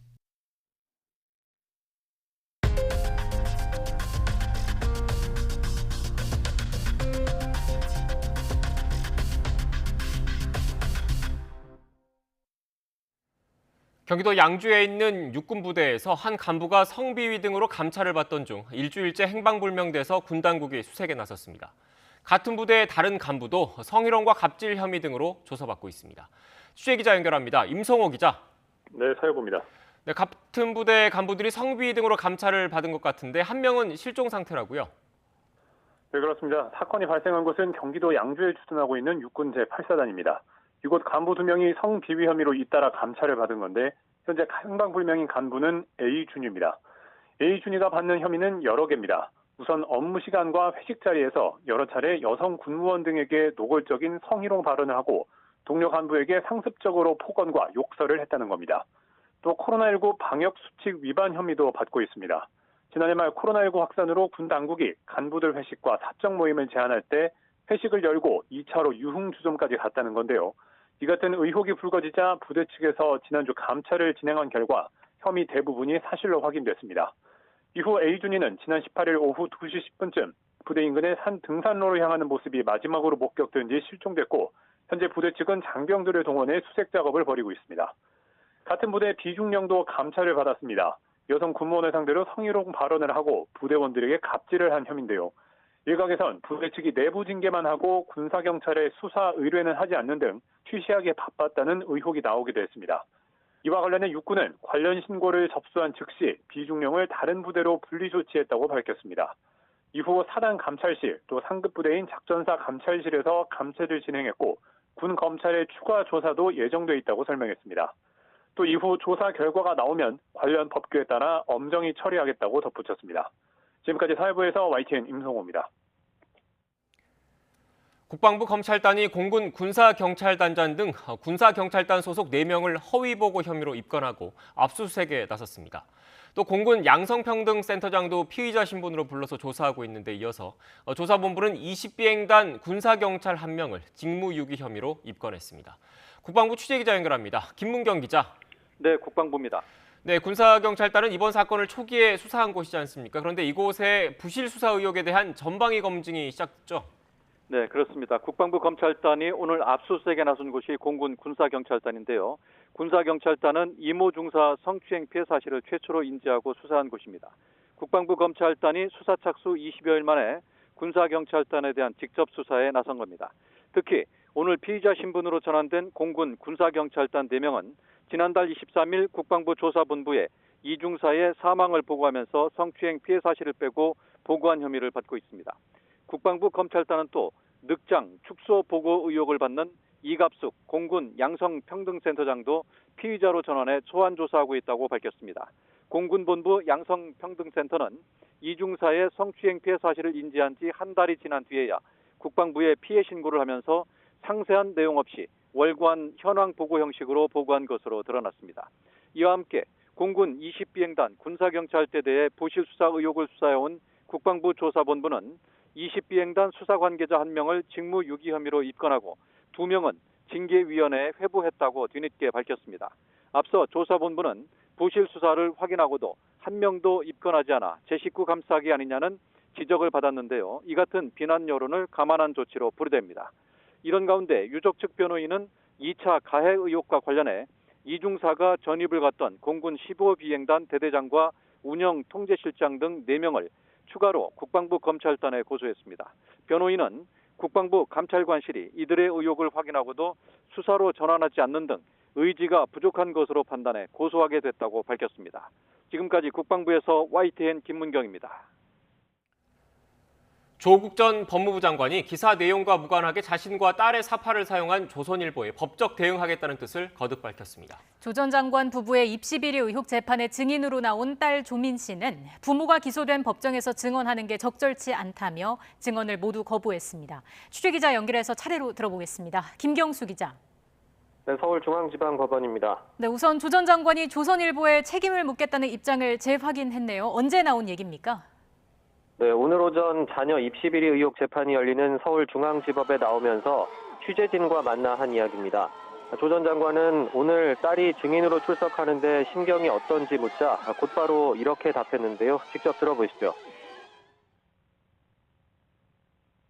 지독히 전파적 시각과 극도의 저열한 방식으로 저와 제 가족을 모욕하고 조롱한 기자와 언론사 관계자분들께 묻고 싶습니다. 임두껍을 쓰고 어찌 그런 일을 할 수 있습니까? 반드시 법적 책임을 묻겠습니다. 따님이 오늘 출석하셨는데 그에 대해서는 한 말씀 해주시죠. 네, 조 전 장관은 그제 자신의 SNS에 문제 기사를 언급하며 조선일보를 강하게 비판했었는데요. 오늘 기자들 앞에서도 법적 책임을 묻겠다는 입장을 거듭 강조한 겁니다.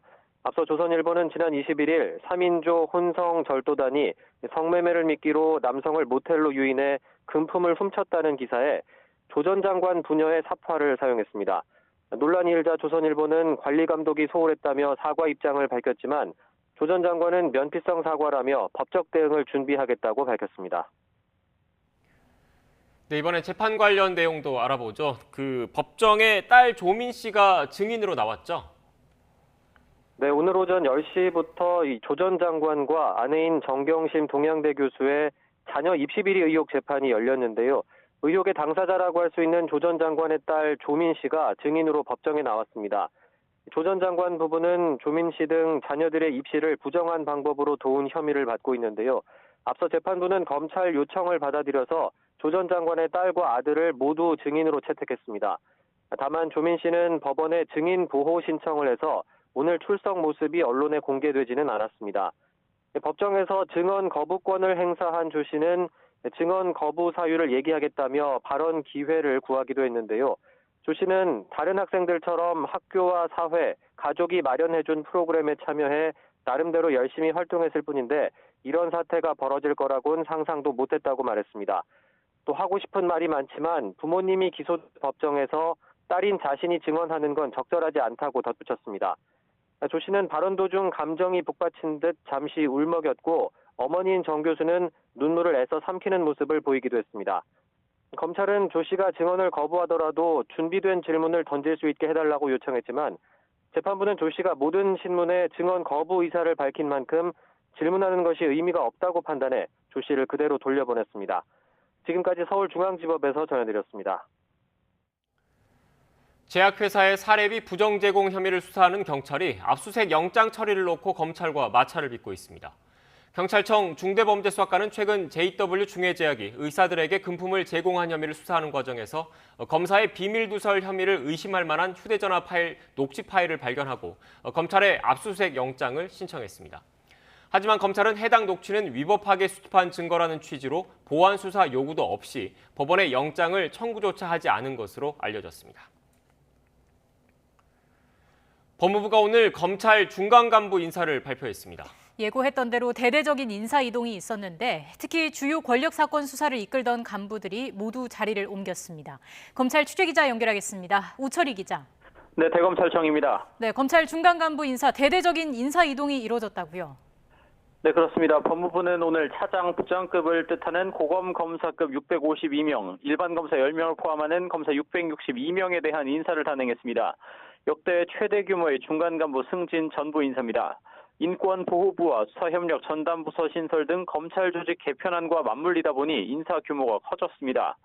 법무부는 검찰 개혁과 조직 안정에 조화를 둔 인사라고 밝혔습니다. 또 형사, 공판부 검사를 우대하고 공인 전문 검사, 우수 여성 검사를 발탁해온 기존 인사 기조도 유지했다고 설명했습니다.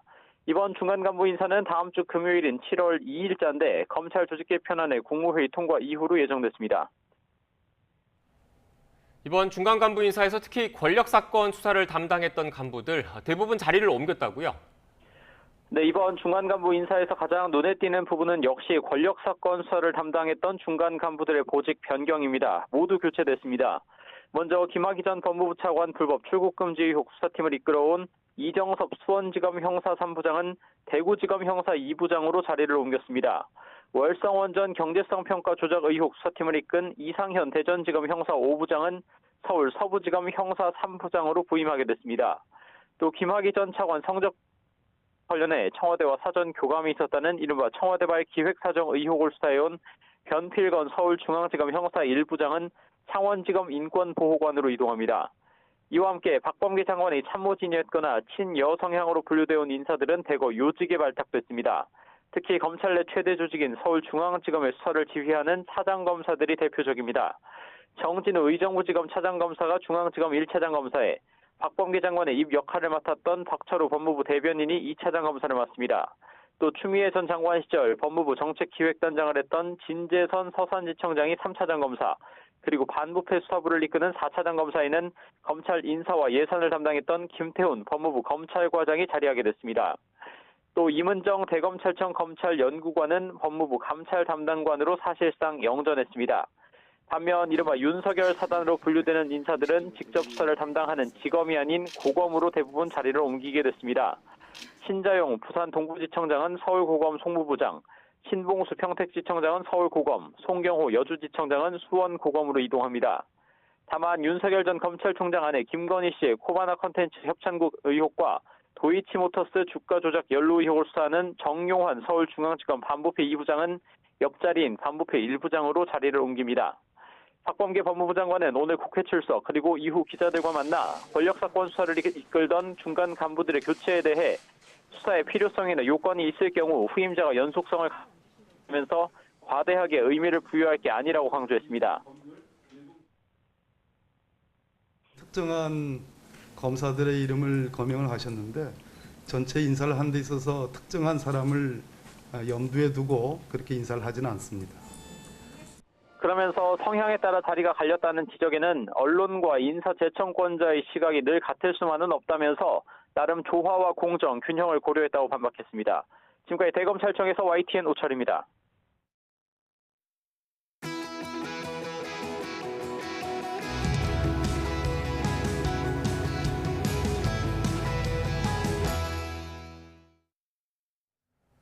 더불어민주당 지도부가 대선 후보 경선 일정을 현행대로 진행하기로 했습니다. 9월 초에 후보를 결정하기로 했습니다. 네, 강하게 경선 연계를 주장했던 분의 입장 직접 들어보겠습니다. 조승래 더불어민주당 의원 연결돼 있습니다. 의원님 나와 계십니까? 예, 안녕하세요. 조승래입니다. 네, 경선 연기가 필요하다 이렇게 이야기를 해오셨는데 오늘 지도부 결정 어떻게 보셨습니까? 예, 지도부의 결론적으로 지도부 입장을 수용하겠습니다. 얼마 전에 방금 전에 정세균 전 총리도 입장을 좀 낸 바가 있는데요. 예.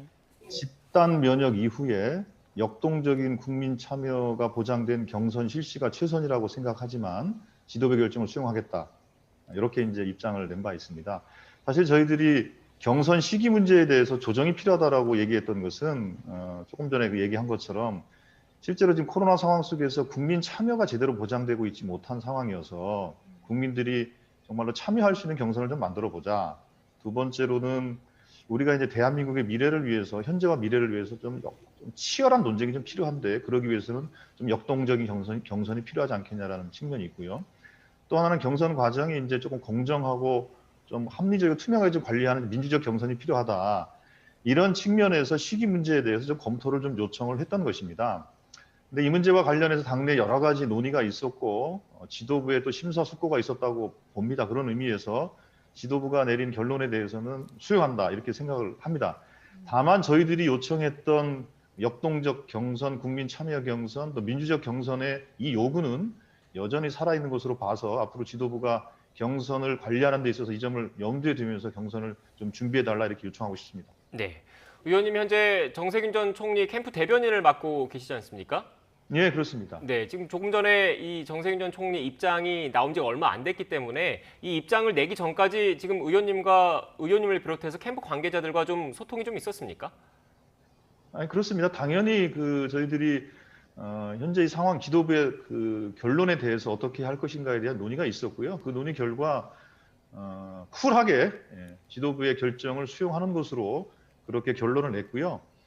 정세균 전 총리가 입장을 낸 것처럼 우리가 정권 재창출을 위해서 더 진력을 다해서 노력하겠다. 이렇게 저희들의 또 각오를 또 새롭게 다지는 그런 계기로 삼자. 이렇게 저희들이 논의를 했습니다. 네.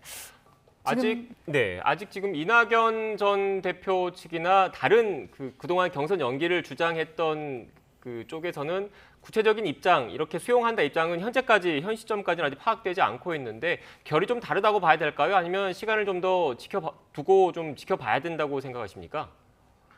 아마도 이제 다른 캠프에서도 관련된 분들이 모여서 논의를 하고 계실 거라고 보고 있고요. 당연히 그 요구 사항에 대해서 수용이 되지 않은 부분에 대해서 당연히 불만을 좀 표시할 수 있을 거라고 보고 있고요. 근데 그 불만의 강도나 내용이 각 캠프마다 조금 생각이 다를 수는 있을 거라고 보고 있고요. 다른 캠프의 입장을 제가 말씀드리는 건 적절치 않은 것 같습니다. 네. 앞서 수용한다라는 말씀을 해주셨습니다만 일단 일정을 지켜야 한다라고 얘기하는 쪽에서는 원칙을 계속 강조를 해왔잖아요. 여기에 대해서는 어떤 말씀 해주시겠습니까? 근데 이제 지금 이 경선 시기 문제와 관련해서 마치 그 일정, 그러니까 180일 이전에 후보를 선출해야 된다라는 이것을 지키면 원칙이고 상당한 사유가 있을 경우 달리 정할 수 있다라는 주장을 했던 것은 원칙이 아닌 것으로 말씀들을 하시는데 그거는 사리에 맞지 않은 얘기입니다. 우리 민주당의 당원은 거기 지금 자료 화면에 있는 것처럼 그 두 가지를 같이 놓고 있는 겁니다. 둘 다 원칙인 겁니다. 하나는 180일 이내 하자는 것도 원칙이고 상당한 사유가 있을 경우에는 달리 정할 수 있다는 것도 원칙입니다. 이거 원칙과 원칙이 논쟁하는 것이다 이렇게 보면 이해할 수 있을 것 같고요. 그런 의미에 저희들은 아까 설명을 드린 것처럼 국민 참여 경선이라든지 역동적 경선을 위해서 경선 시기가 현재로서는 좀 조정되는 게 필요하겠다. 특히 이제 오늘 최고위 논의 과정에서도 있었습니다만 실제로 지도부가 경선 스케줄을 구체적으로 어떻게 하겠다라는 것을 아직 제시를 못하고 있는 상태입니다.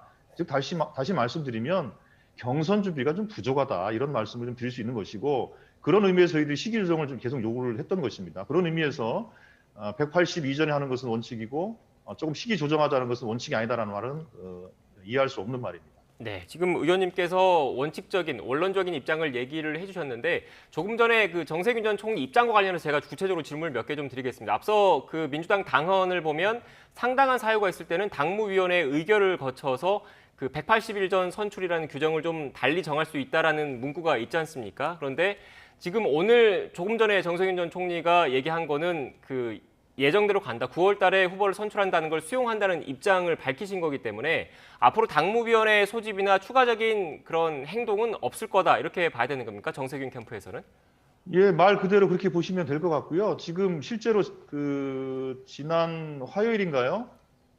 당무위원회를 열어서 아마 당무위원회의 대선 후보 선출 시기와 관련된 당무위원회의 권한을 최고위로 위임을 했다고 제가 알고 있습니다. 그런 의미에서 사실은 당무위원회를 다시 소집하고 하는 것이 실제로는 크게 의미가 없는 것이 아니냐 이런 좀 얘기들도 있고 해서 지금 이제 지도부의 이 결론에 대해서 자꾸 당내에 논란을 만드는 것보다는 바로 수용을 하고 그 주어진 일정과 여건 속에서 경선에 성실히 임하겠다 그런 다짐을 밝힌 것이다 이렇게 액면 그대로 봐주시면 될 것 같습니다. 네.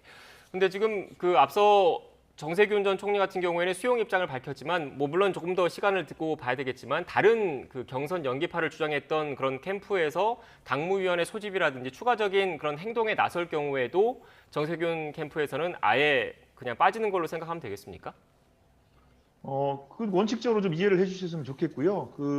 지금 경선 시기 문제에 대한 지도부의 결정에 대해서 정세균 전 총리가 공식적으로 수용 의사를 밝혔기 때문에 더 이상의 추가적인 논의나 논란은 의미가 없다고 보고 있고요. 만약에 지도부가 뭐 또 상당한 사유가 있어서 변경을 하겠다고 하면 모르겠지만 그 변경을 위해서 정세균 총리는 노력하지 않는다. 그렇게 이해하시면 될 것 같습니다. 네.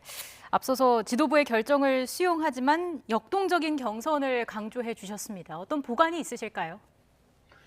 그런 점에서 지금 현재 그 지도부의 좀 준비 정도가 좀 부족한 것이 아닌가 솔직히 좀 걱정은 있습니다. 당초에 그 22일인가요? 화요일 날인가요? 그때 그 최고위 논의를 하다가 25일로 그 논의를 좀 미뤘던 것이 대선 기획단에서 대선 준비와 관련된 스케줄을 어떻게 정리해 오는 걸 보면서 판단하겠다 이렇게 결론을 내렸던 거 아니겠습니까? 근데 제가 듣기로는 실제로 경선 준비와 관련된 구체적인 스케줄을 오늘 회의에서 제시를 했다고는 제가 듣지를 못했습니다. 그런 의미에서 아직 경선을 위한 실무 준비가 좀 부족한 상황이다 이렇게 보고 있어서 그 부분에 대해서는 지도부가 보다 책임감을 가지고 임하고 또 한편으로는 각 그 경선 주자들과 함께 논의하면서 역동적이고 국민이 쉽게 참여할 수 있는 그런 경선을 기획하는데 우리가 만전을 다해야 되겠다 이렇게 생각해 봅니다. 네, 의원님 마지막으로 앞서 지금 일단 당 지도부가 결정한 9월 달에 후보를 뽑는다고 난 것에 대해서는 수용을 하셨는데 조금 전에도 말씀하셨지만 그렇지만 그 경선 과정에서 좀 더 역동적이고 뭔가 국민적인 관심을 이끌어낼 수 있는 방안이 필요하다라고 말씀을 해주셨지 않습니까? 정세균 캠프에서 그 바라고 있는 요구하는 그런 방안들은 뭐가 있겠습니까?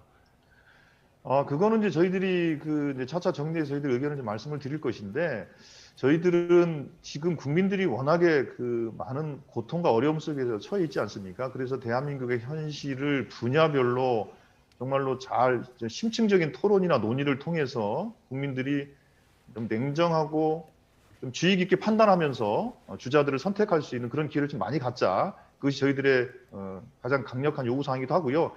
그런 형식으로 대선 경선이 좀 진행되는 것이 타당하다 이렇게 보고 있고 지난번 했던 경선 방식을 답습하는 형식으로 좀 곤란하겠다. 형식도 내용도 좀 참신하고 역동적인 방향으로 설계가 돼야 된다. 그것이 저희들의 요구입니다. 네, 알겠습니다. 지금 일각에서는 또 여론조사 추이를 보면 정세균 전 총리가 상대적으로 지지율이 좀 그 보합세, 열세를 좀 보이는 측면들이 좀 있지 않습니까? 이런 지지율을 끌어올리기 위한, 반등시키기 위한 보관은 캠프 내부에서 갖고 있습니까? 그건 이제 아무래도 아까 좀 전에 제가 말씀드린 것처럼 정세균 전 총리가 갖고 있는 그 리더십의 특징이 정말로 국민들에게 불안한 감을 주거나 아니면 뭔가 좀 위태로운 그 리더십이 아니지 않습니까? 안정감이 있고 뭔가 사람들에게 편안함을 주는 그 리더십이어서 그리고 국정 경험이나 이런 것들이 워낙 많으신 분이라서 이런 측면들이 그 경선 과정에서 충분히 논의가 되고 검증이 될 수 있는 기회가 주어진다면 저희들은 충분히 지지율의 반등은 가능하다고 보고 있어서 국민들과 함께 충분히 토론할 수 있는 장들을 좀 많이 만들어 달라. 이것이 저희들의 지지율 반등의 비법입니다. 네, 알겠습니다. 지금까지 정세균 캠프의 대변인을 맡고 있는 조승래 더불어민주당 의원과 함께 이야기 나눴습니다. 오늘 말씀 고맙습니다. 예, 감사합니다.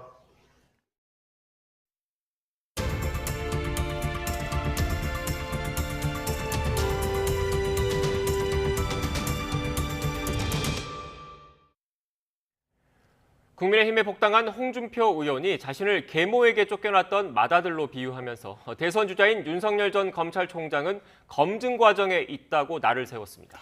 이에 김재원 최고위원은 홍 의원을 말썽 부렸던 맏아들이라고 일컬으며 총기 난사식 공격을 자제해야 한다고 강조했습니다. 직접 들어보시겠습니다. 갑자기 집안에 계모가 들어와가지고 맏아들을 쫓아냈다. 이유도 없이. 쫓아낸 사람은 황 대표고 황교안 대표고 또 받아들이지 않았던 분은 또 김종인 위원장이죠. 근데 신상품을 찾아가 배송이 되면 집에서 다 훑어보고 직접 보고 흠집이 있으면 반품을 하잖아요. 그게 소위 국민적 검증 과정입니다. 그 검증 과정 거치다 보면 반품될 가능성이 크다고 보시는 걸까요? 그거는 제가 말씀드리기 어렵죠. 아직 등판도 안 했으니까. 배송 주문도 안 했잖아요. 그 뭐 이제 맏아들이 그러시니까 집안 어른들 걱정이 많죠. 뭐 원래 집안이 잘 되려면 맏아들이 튼튼해야 되는데 뭐 말썽을 많이 부렸지 않습니까? 그러니까 이제 걱정이 많죠. 아니 이제 인간적인 매력을 일 수도 있는데 조금 과도하니까 주로 이제 그 총기 난사식 그냥 공격을 하니까 뭐 재밌는 분이긴 한데요. 걱정이 많죠. 5차 재난지원금 지급 범위를 놓고 당정이 이견을 보이고 있는 가운데 국회에 출석한 홍남기 경제부총리가 최상위 계층에게 재난지원금을 지급하는 것은 적절치 않다면서 물러서지 않겠다라는 뜻을 밝혔습니다. 회의장에서는 민주당 우원식 의원과 고성도 오갔습니다. 현장 화면 함께 보시겠습니다. 전 국민 재난지원금은 생각 안 한다 이렇게 얘기를 하셨어요. 왜 그렇게 생각하세요? 경제 여건도 있고 재정 여건도 있고 또 여러 가지 상황상을 봤을 때 소득과 자산이 높은 최상위 계층에 대해서 지급하는 것은 적절하지 않다고 판단하고 있습니다. 홍남기 부총리는 저 10년 전에 있었던 성별복지 논쟁을 다시 불러일으키고 있거든요. 저는 매우 옳지 않다고 생각합니다. 아동에 대한 급식 차원하고 지금 전 국민에게 지원금을 드린 거하고는 같은 차원의 얘기가 아닙니다. 20%를 잘라낸다면 80.1%는 어떻게 동의할 것이며 이런 데서 쓸데없는 논쟁을 일으키면서 두텁게 한다고 하는 것은 재정당국이 할 일이 아닙니다. 재정의 주인은 국민이지 관료가 아니에요. 의원님께서 말씀하신 것처럼 재정의 역할을 안 하셨다고 했는데 작년도에 추경을 60년 만에 4번을 했고요.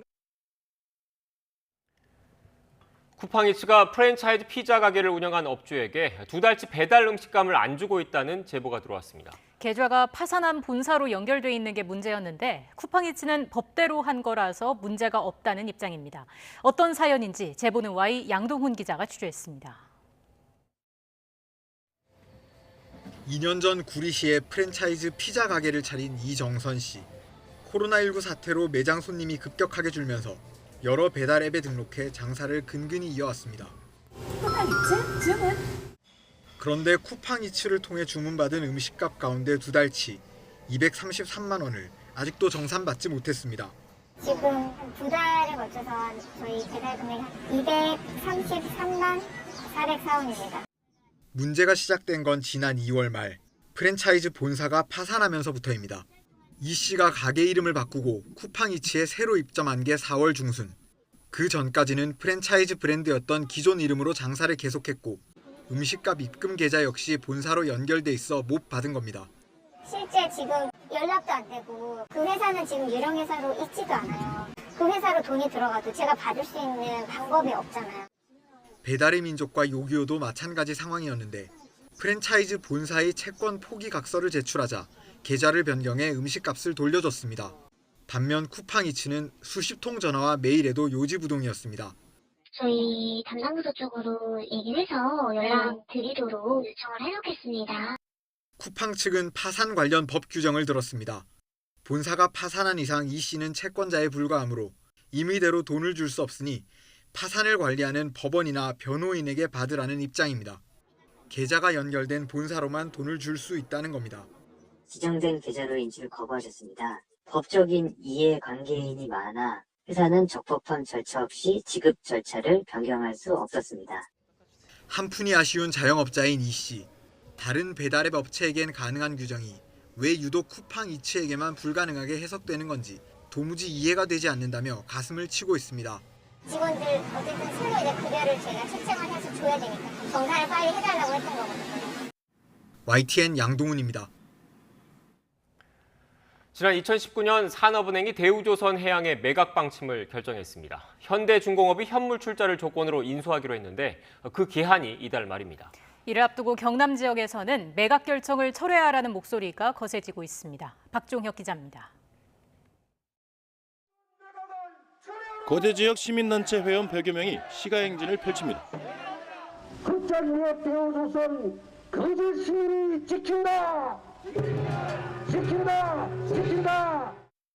이들이 거리로 나선 이유는 대우조선해양 매각 결정을 철회하라는 겁니다. 매각을 발표하고 난 뒤에 2년이 넘도록 아무런 진행되는 상황이 없습니다. 경쟁력 있는 우리 그 대우조선을 매각한다는 것은 부당한 결정이다. 꼭 철회가 된다. 시민단체뿐만 아니라 자치단체장들도 나서 한 목소리를 냈습니다. 대우조선해양이 넘어가면 인근의 시군에 있는 협력업체들까지 타격을 받기 때문입니다.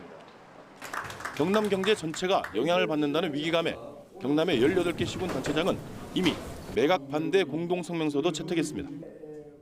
통영, 거제 이 모든 데가 사실은 하나의 그 가치 사슬로 다 묶여져 있습니다. 창원 경제는 그야말로 초토화된다고 저희들은 생각하고 있습니다. 특히 대우조선해양은 최근 4년 연속 흑자를 내고 있습니다. 최근에는 1조 원이 넘는 LNG 운반선 6척을 수주하면서 조선 경기 부활을 이끌고 있습니다. 우리는 끝까지 포기하지 않을 것입니다. 지역과 함께 성장 발전해온 대우조선이 앞으로도 경남의 든든한 성장 동력으로 건재할 수 있도록 혼신의 노력을 다하겠습니다.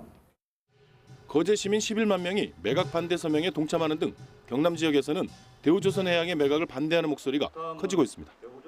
YTN 박종혁입니다. 서울의 한 대학교에서 외국인 교수가 수업 시간에 노골적인 성적 표현을 했다는 주장이 나와 학교 측이 조사에 나섰습니다.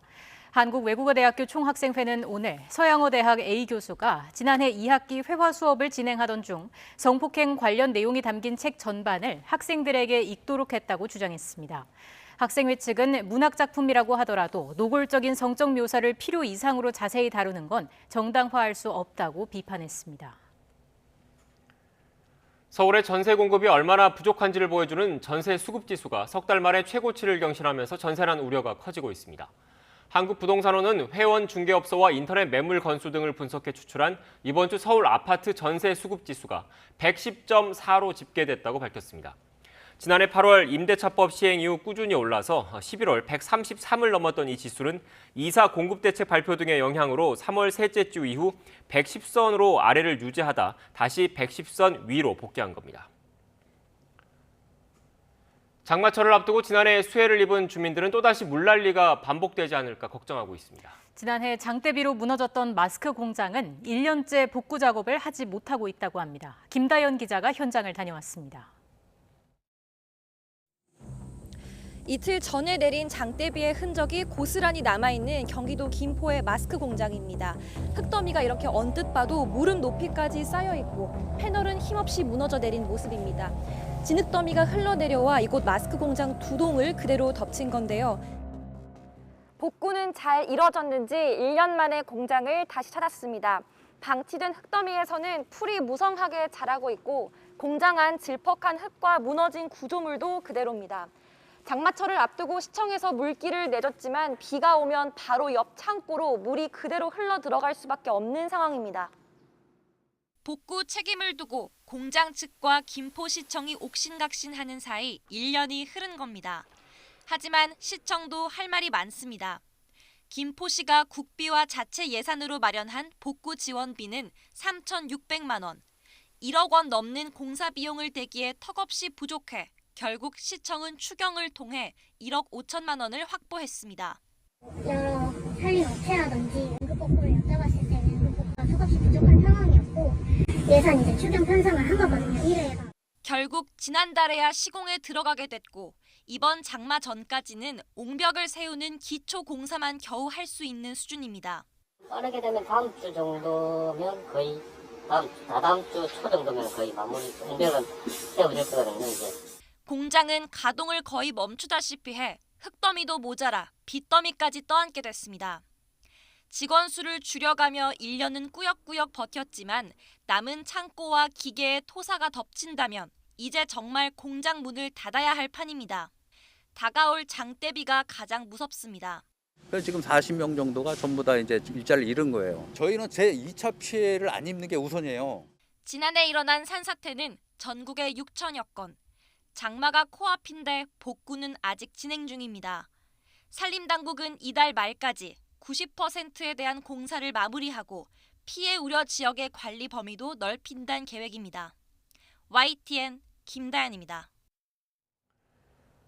조 바이든 미국 대통령이 취임 이후 역점을 두고 추진한 인프라 투자 예산 확보 협상에 타결을 선언했습니다. 애초 제시한 것에서 절반 규모로 줄어들었는데 민주당은 너무 많은 양보를 했다며 비판론이 일고 있고 공화당은 대규모 지출에 반대하고 있어 의회 통과까지는 더 지켜봐야 할 것으로 보입니다. 워싱턴 강태욱 특파원의 보도입니다. 바이든 대통령이 공화당과 민주당의 초당파 의원들을 만났습니다. 인프라 투자 예산을 놓고 벌인 협상 끝에 타결을 선언했습니다. I'm pleased to report that a bipartisan group of senators 5 Democrats, 5 Republicans, part of a larger group, has come together and forged an agreement that will create millions of American jobs and modernize our American infrastructure to compete with the rest of the world and own the 21st century. 이번에 합의된 예산안은 신규 사업을 포함해 5년간 9,700억 달러, 8년간 1조 2천억 달러로 우리 돈으로 1,000조 원이 넘는 규모입니다. 하지만 바이든 대통령이 애초 공언한 2조 2,500억 달러보다는 절반 수준에 불과합니다. 바이든 대통령은 초당적 합의는 타협을 의미한다며 양분된 의회 구조 속에서 어렵게 이뤄낸 합의라는 점을 부각했습니다.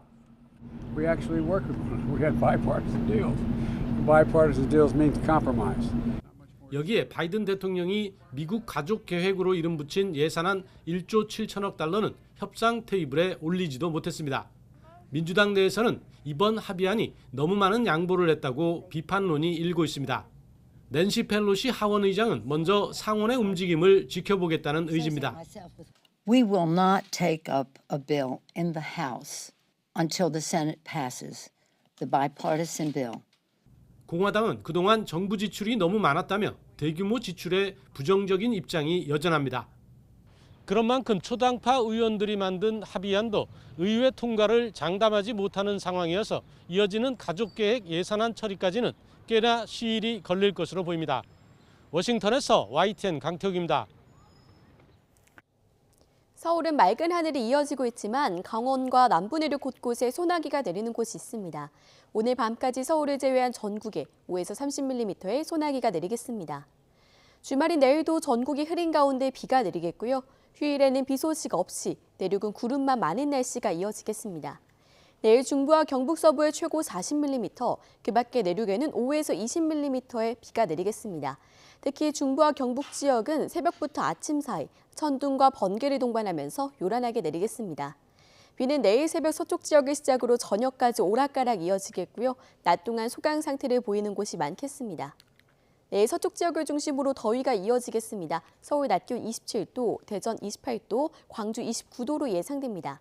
지금까지 날씨 정보였습니다. 더 뉴스 마치겠습니다. 저희는 다음 주에 다시 뵙겠습니다. 고맙습니다.